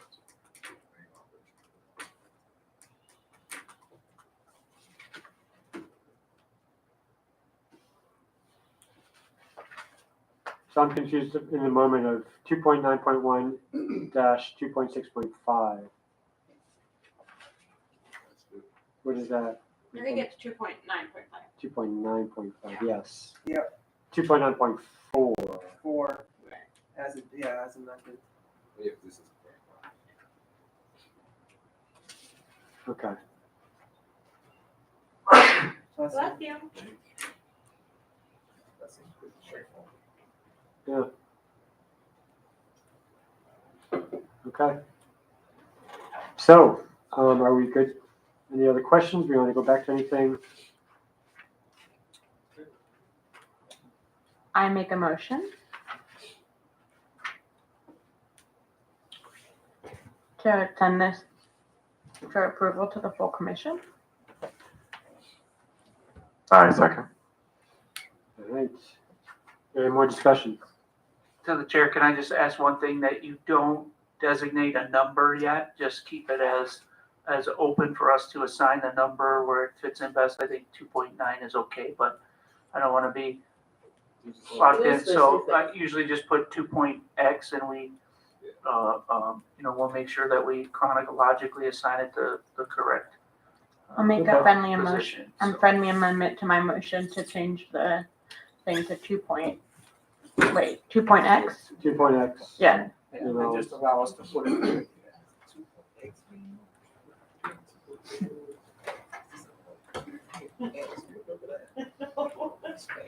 Okay, I'm making that adjustment. Anyone seconding my friendly amendment? Second. Great. Unanimous consent? Agreed. Okay, so, roll call vote. Commissioner Benito, Aye. Commissioner Donaldson, Aye. and I agree. So this motion passes, and we will send this to the full commission. To the chair, I think I need to make sure what we're writing here makes legal sense one more time, if that is at all possible. I know there were some additions of like citing federal law and like the stuff that we added in, if that's fair. From what I'm recalling as we're going through, I didn't sense any problems, but can we leave it open to, if I see something else that's a major issue, I'll bring it back, I'll bring it to Commissioner Van Leer's attention and he can circulate that with the committee. Sure, so we're gonna have to take another vote, just to say. If there are issues, but if there are no issues, then I don't think we need to re-vote. No, I'm not saying we have to take another vote. I'm just saying we'll have to take we have to vote again right now to say, because that's a different Oh. Wait, decision. except so you're saying that, but in any time we pass something to the full commission, there's still an opportunity to make changes once we take it to the full commission. So I guess I'm not seeing why then, if Martin were to find something, why then we couldn't. Yeah, I just want us to be in agreement in Oh, the okay. vote to say, Yeah, we're sure. gonna do this and we can bring changes, but. I think that's a better way to think about it, Commissioner Benito, that's a through good the idea. chair, is that I can hold most comments to the time that this is introduced to the full commission, and I can make recommended amendments. I'm sure, any of the committee members could speak to whether they agree or don't. Right, agree with it. but I think you should share it ahead of time if you have. Yeah, to say that. yeah, of course. But as long as, I just want us to be in, we can just do a Sure. quick roll call vote, that we're good with that process. I'm good with that. Okay. So, Commissioner, Seconded. Oh, wait. make a motion. I make a motion that we vote to accept this new plan. I'll second. All right. All in favor, say aye. I Aye. Aye. Okay, there we go.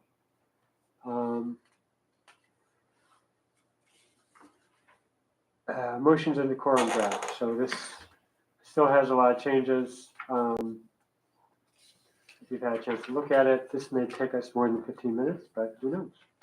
Commission Rule 1.3.1 states that all commissioners shall adhere to the NACOL Code of Ethics. So we're required to have these aspects as character and reputation. This pledge includes commitment to maintain decorum and civility in all commission activities and meetings. The reference is Commission Rule 1.8. We're using the latest edition of Robert's Rules of Order, newly revised. In addition to using Robert Rules of Order as a guide, the Commission adopts the following procedural and decorum policies as its own rules. So the idea here, I think, initiated by Charles was, yes, Robert's Rules are great, but we want to have something that's easier to take in and follow, and it's a fairly short document that we can look to. Yeah. And they got longer. So yeah. Are we going through section by section? Did you have a comment? Oh. No, I do have two quick comments about this particular paragraph. I did want to point out that the language in the first sentence shall adhere to. In Rule 131, I'm pretty sure it says must acquit themselves with. So I think we should just have the same language, that's all. What is the language? I believe it says must acquit themselves with. I can double check that. And then the other thing I was going to say was, looking at NACOL's site, there are oversight agencies who have adopted their code of ethics.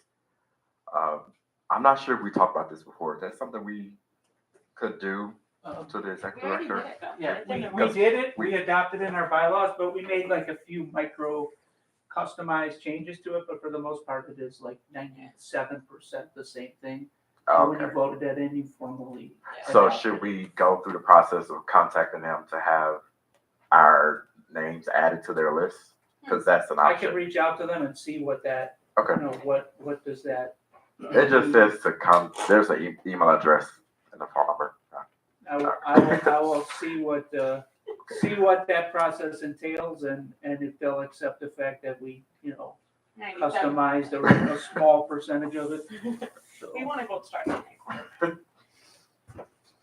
I had, I don't know if we're going through section by section. I just had one major concern when I went through it. So it's under the debating a motion, that about not raising their hand. I think that depending on sometimes how the table is laid out in like the meetings, I think it can be really hard for the co-chairs to like, and also depending on where you're sitting.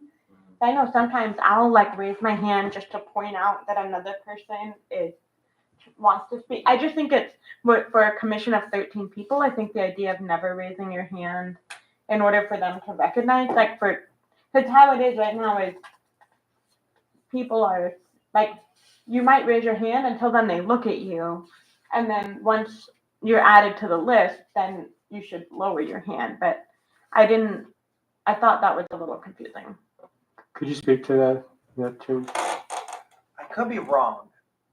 Robert's Rules, I think, has a hand raising rule against it. I really need to review that, but that was where my comments are coming from. And number two, and I like your compromise on getting the co-chair's attention and then lowering the hand.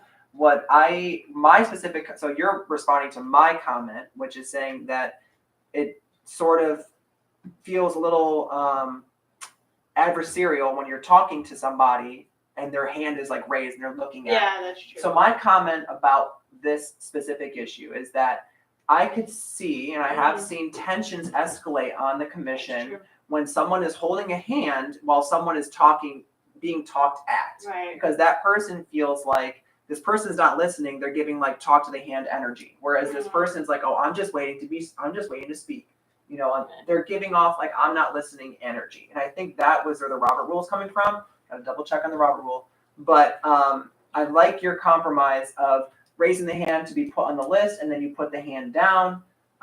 But my major comment about this exact debating motion thing is that the raising the hand has sort of escalated things in previous meetings. That's true. And there are ways that people do get their message out that they want to speak. So like some people will be like, like they do different things. So the point is well taken. But yeah, people do figure out other ways. But to Commissioner Meneo's point, if we're all in a line, which is not ideal, like when we can see each other, it's a little bit easier, so. To the chair, I just want to say, like,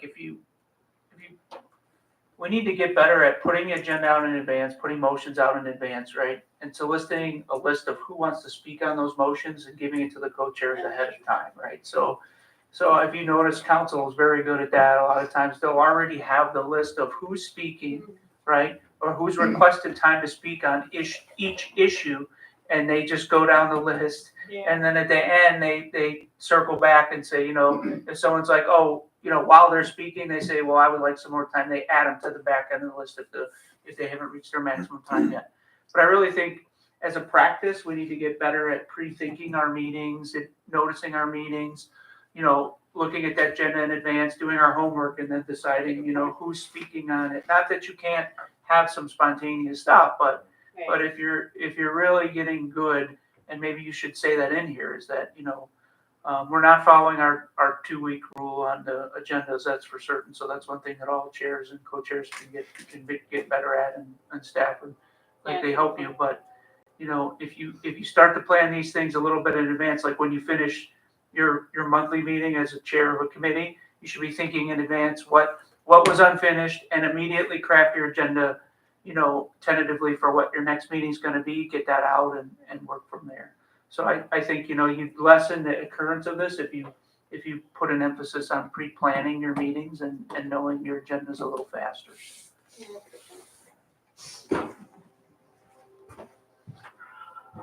I was just gonna ask because there were some things in a previous section I wanted to comment, so are we gonna go? Yeah. All right, cool. Go back, yeah. So the part about another commissioner must second the motion. Is there something stated in Robert, I don't know, but can commissioners ask other people to second their motion? Like, is that a thing? And if not, I think we need to put that in here. You mean ask in advance or in the moment? No, in the moment, because I've seen situations where people have been asked to second motions, and to me, it seems like they're being, I'm not going to say forced, but pressured, I guess. So when I saw that part, that I remembered those situations that have occurred since we've been on the commission. And I don't think that that's acceptable. But I just didn't know if it was in Robert's rules somewhere addressing that. Maybe we should just stick that in.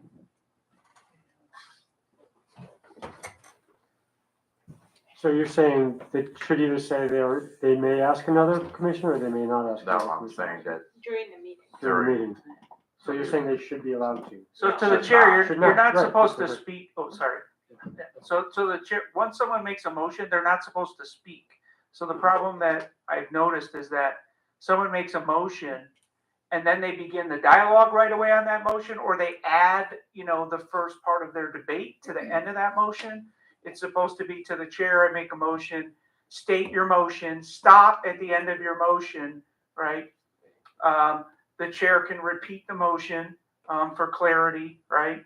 And then the chair asks for a second, right? There should be no talk in between that time when you call for the second, right? So because you have to be given the floor, remember? So it's kind of, can someone slip that in after the end of their motion? Sure, but that would be, yes, inappropriate. It's supposed to be strictly the motion.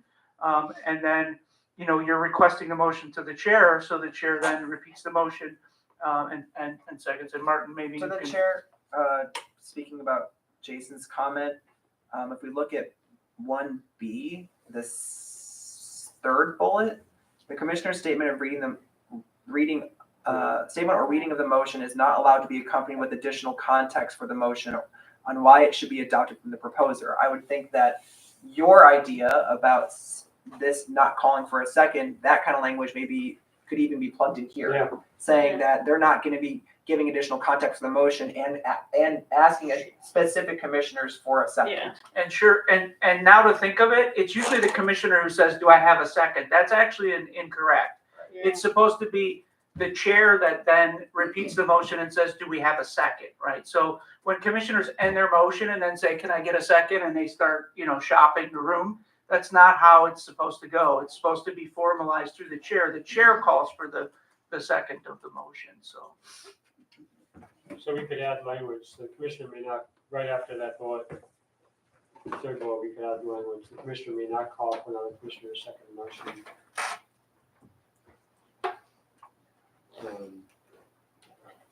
This being the duty of the co-chair. And so, Chair, if you're gonna do public comment, you only have 5 minutes. I know, yeah, thank you. I was just about to go there, but this being duty of the chair.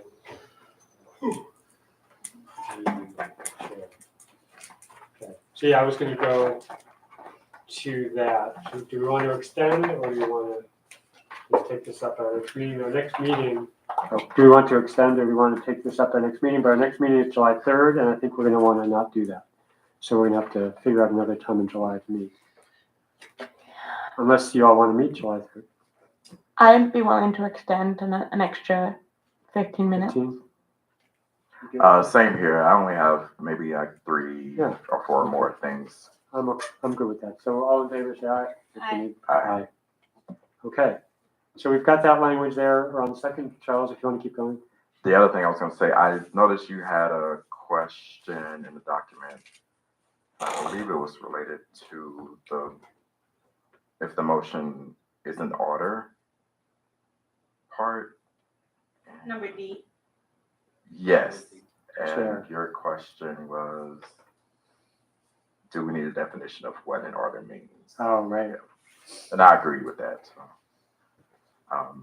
But I guess first was you were just wanting us to maybe define that in this part. I don't know. It was just like, yeah, just does that, since this is our decorum document, I mean, is there clarity on what that, is there a quick way to summarize what that means? To the chair, in response to that question, I don't think so. And my only response back is that in order to call a rule out of order, the chair of the meeting would have to say the exact reason why it's out of order, citing to a rule in particular.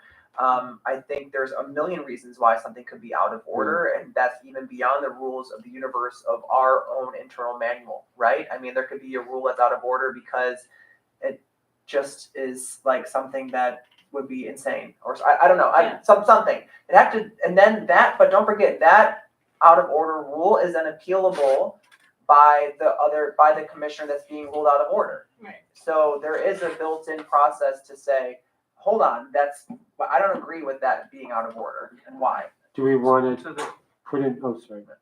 I'll just add one thing. I do believe there is, the one thing that should be defined there is clearly out of order is a motion cannot be in conflict with a bylaw or a rule or a procedure already adjudicated. Otherwise, what's the point of them? So I do believe that there is an out of order. So someone might introduce a motion that is a clear violation of the rules. The proper way to do that is first amend the rule before you can introduce that motion.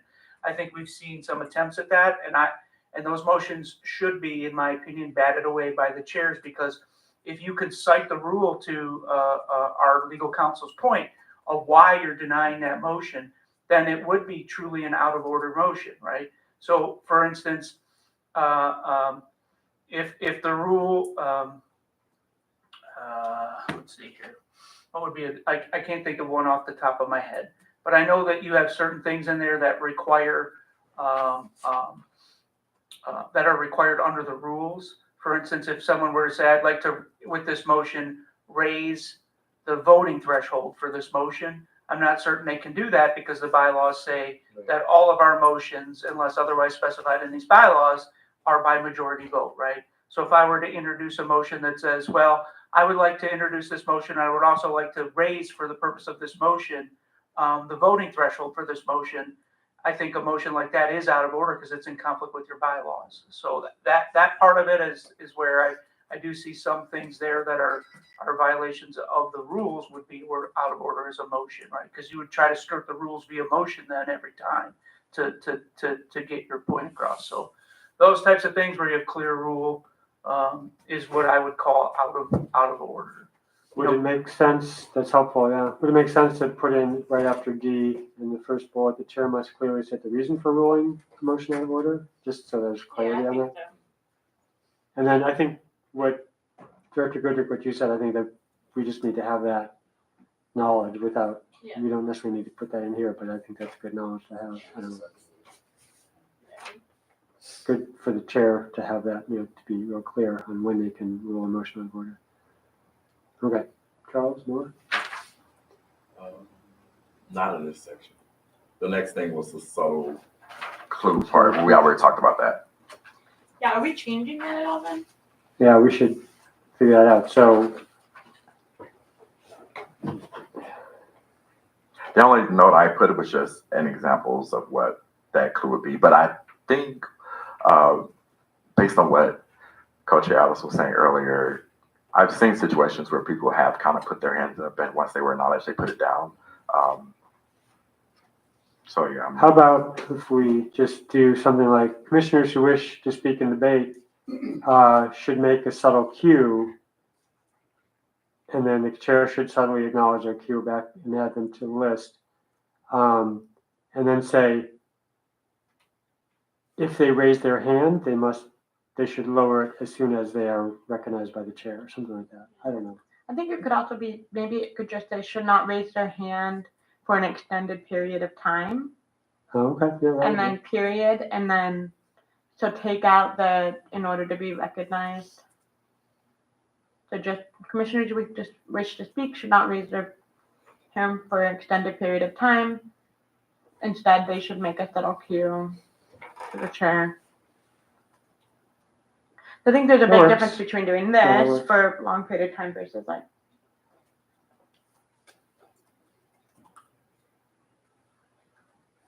That works, yeah, extended period of time. I mean, that kind of addresses.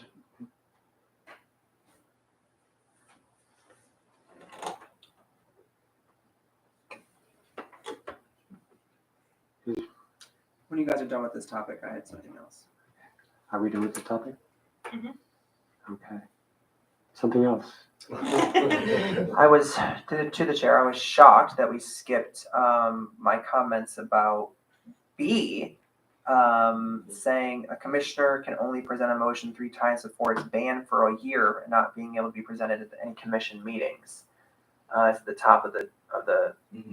How do we all feel about that? Yeah. Because I don't know if that's the right number. I don't know how this could work, if it's going to work, or what your thoughts are all on it. I do agree with that. I mean, 3 times is a lot of time. One question I have is, it says you can't present a motion 3 times before it's banned for 1 year. Is that referring to a motion, identical motions, or what if the motion is changed in some ways?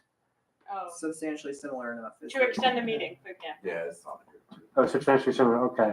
Mm. All right. Good. Thanks. Yeah, that's helpful. All right. So the chair, the other thing I would consider here from our lessons learned pool is that if a question is through the committee, right? If something's already been put to committee, it is not appropriate decorum to try to outmotion the committee's work on the floor. Right. So I suggest language in there that states that if a committee has been assigned a question already, right? So for example, I think I have that in here, Jason. do you have that in there? I think Okay. it's somewhere in here. I just want to make sure that that's covered because technically the only way to do that is to recall the question from committee, and that would take a vote first before you can introduce that motion, right? So you can recall the question under certain conditions, but definitely if the work is already through committee, you can't try to usurp committee through that. So there are specific rules on how to do that. Either you disband the committee or you recall the question. I can't find it. I think I was thinking it and then just didn't write it in section 4, which is like the additional rules, sort of like miscellaneous section, I thought. Yeah. But we've come across that a couple of times now, is when is it appropriate to, bring something forward, and when there's people on committees doing that work. So worth considering to how to, it's already in Robert's rules. It's very clear in Robert's rules. The question is, do you want to shorten up that and memorialize it in your own, right? Because Robert's rules does cover that extensively, is when is a question in committee and when is it appropriate to, when you can and cannot introduce that, like how much work they've done in the committee, how many times have they met. Those things are all considered in Robert's rules. Through the chair, you can't present something as a motion from the committee unless it's been approved by a majority of members of the That's committee at a committee meeting. It's just that simple. Well, that's, But you also should be can't, obvious. but you also can't present something as an individual, right, to the committee if that specific question has already been sent by the whole to a committee, right? Your proper step would be to recall the question or to disband the committee. So you can introduce a motion to disband that committee. If it passes, you can then you can motion the question back to the whole. But that's my understanding from lessons we've learned and research on this topic. So We need a diagram. yeah. And it is a little complicated because there is a standard in there for, you have to time it. If you're going to disband the committee, it has to be before the committee has met or produced an official report. I can't remember what the standard is, right, on that question. So there is a time period for when you can do that. And then after the committee begins its work and they reach a certain work threshold under Robert's rules, then it's inappropriate for the whole to intervene in that until the committee does its work again. So So do we need any language here? I'll make a note to add it to 4. Additional decorum rules about the.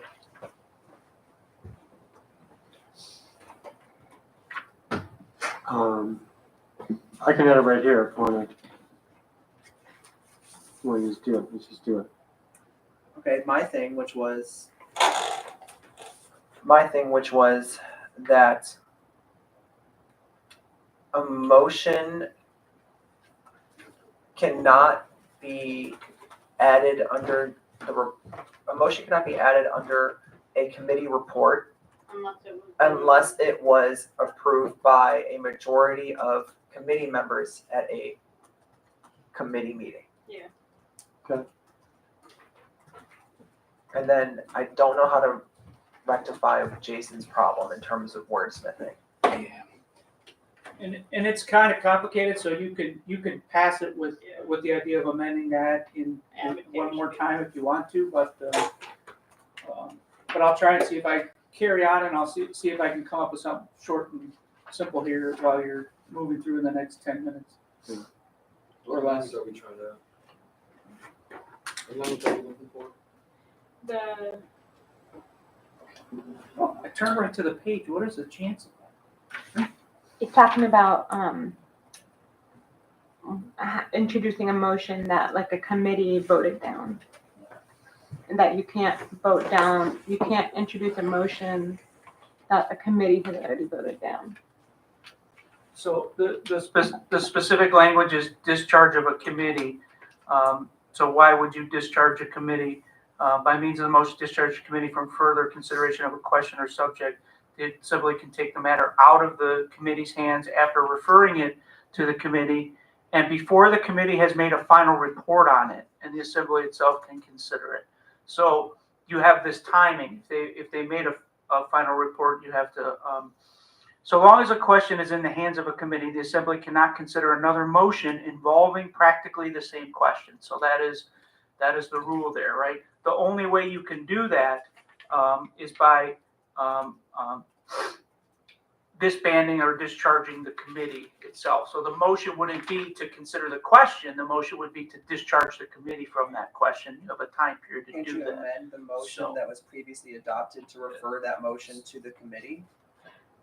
Can I make a suggestion that we put a pause So we on may this need to- side quest, because I still think we need to get this done, and we have 6 more minutes. But this has come up, so it is it is important It is. because it's come up several times with us as when is it appropriate to do things. It's also come up, when is it appropriate to, how and when can you rescind a motion? So those two issues have been things we've caused a lot of tension here in the past. So you have to make sure you clearly define that. Okay, are there any other questions or you want to address? The only thing that I left, so under 2G, the part about commissioners must not attack the fame, I think we should add stakeholders. 2D as in dog? G.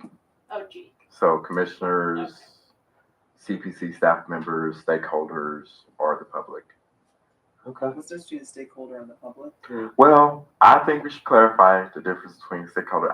When I'm thinking about stakeholders, I'm thinking about CPRB. I'm thinking about police officers. I'm thinking about, and I just think we should specify that as or separate it, because some people think public is just a community member, you know, and then just adding stakeholder into that, the line after that as well. I'm fine with that. And then in H, same thing, when it says commission's rules, just adding the little blurb about what the rules are. That's it. I did like the language about verbal duel. Compliment to the chef.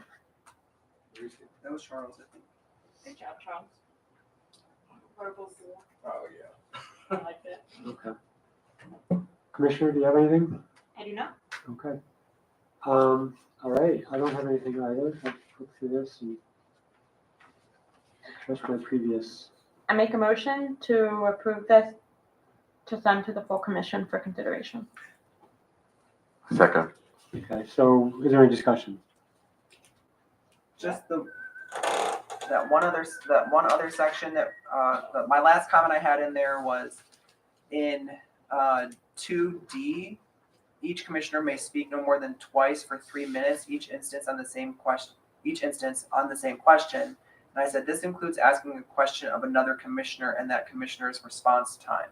I said, how do you want to handle this? Because I frequently see this happen where a commissioner is like, I'm talking, I need feedback from you. And then that person starts talking, then they build in this, now we're just talking, and it's not like one commissioner's statement, but they incorporated getting a question from another commissioner into their statement.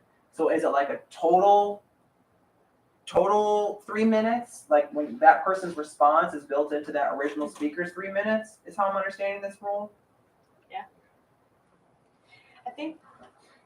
I think yes, because I think part of what happens is that then it turns into, well, I asked a question, and so then now I need to respond. And so I think the idea is you get 3 minutes, and if you want to ask a question of someone else, then as part of your 3 minutes, then that's part of your 3 minutes. So which I'm sorry, I lost track of where 2D. 2D and dog. my computer's moving very slowly. And I think that to Jason's point earlier about doing more prep work before the meeting, you know, if you question, you know, some of the questions have, you know, that I've seen come up is, what did the committee vote on this, or did the committee review this, or, you know, things like that, or like, and I think those questions, like if you are looking at the agenda and you have a question, you should be asking that question before the meeting and reaching out to the person and saying, hey, can you explain how this is done? So, I mean, I think that the idea of like asking a lot of questions, you know, you should be reviewing it and potentially getting questions answered before the meeting. Okay. All right, so I think it's fine. It's interesting because I'm thinking, okay, we've got a motion on the floor, so each of us has, you've spoken twice, you know, it's like, you have to be aware of what that means, right? Because sometimes that's true. we're in a more relaxed environment, there's a lot of back and forth, although most of our discussion, of course, has happened before the motion, which is because we're working on a document, so that's fine. No? Okay. So that language is good. So there's a motion. Commissioner Benito? Aye. Commissioner Donaldson? Aye. And I agree. Aye. So this passes as it is. And I will clean up these and send them out And we'll go from there. So we are at 7:44, so I think we are just going to adjourn. Public comment. Well, I mean, we extended for 15 minutes and it's 7:45. So it says as public comment as time allows. So I don't know if we want to extend some more for public comment. I'll extend for 2 minutes for public comment. I move to extend for 2 minutes. Good? Yes. That's good. Fine. Move 2 minutes. Okay, 2 minutes, not a problem. Today's discussion should have happened in the first half of last year. Because now, just as Commissioner Benito said, now it may not, all the discussion, all the contents we talk about, especially on public comments or on the commissioner's conduct, will become an afterthought, which will give people very bad aftertaste. Because lots of people would think all these rules are still targeting certain people. And I will give you an idea about this, that commissioners all have a different thinking. Sometimes, especially this particular batch, majority of you have a similar background, so you have the same way of thinking. So it's more agreeable when you communicate with one another. Commissioner Terry Wang has a very different background. Her way of communication, the communicating style, put it that way, is different. Her focus, her big picture about commission's work is probably different from yours. You are all in the same room, but focus on different things, different parts of it. So in that case, your discussion sometimes may get heated. So I have seen out of order or gravels or friendly amendments have been used or abused to the degree that it becomes pretty offensive to some of the community members. Today's content actually is pretty good that you even want to quote that particular city ordinance, but people would have a doubt. How would you really use this particular city ordinance? It was on the same thing as last year, June, that particular meeting, or the recent meetings with Commissioner Terry Wang. So you have to be careful. Please do not change the rules. Just found out the rules you made doesn't suit your needs. Don't give people that impression because you have done a lot of that. Even that's intentional. Okay. Thank you. Thank you. And with that, we will adjourn the meeting. Oh, wait, one more thing. I'm sorry. We have to reschedule the next meeting. We can do that offline if we need to, but are we in agreement that we're going to reschedule that? Yeah, that's fine. July 3rd? Yeah. Okay. Yeah. We are adjourned. You could invite us over? Oh, I'm gonna thank you, Martin.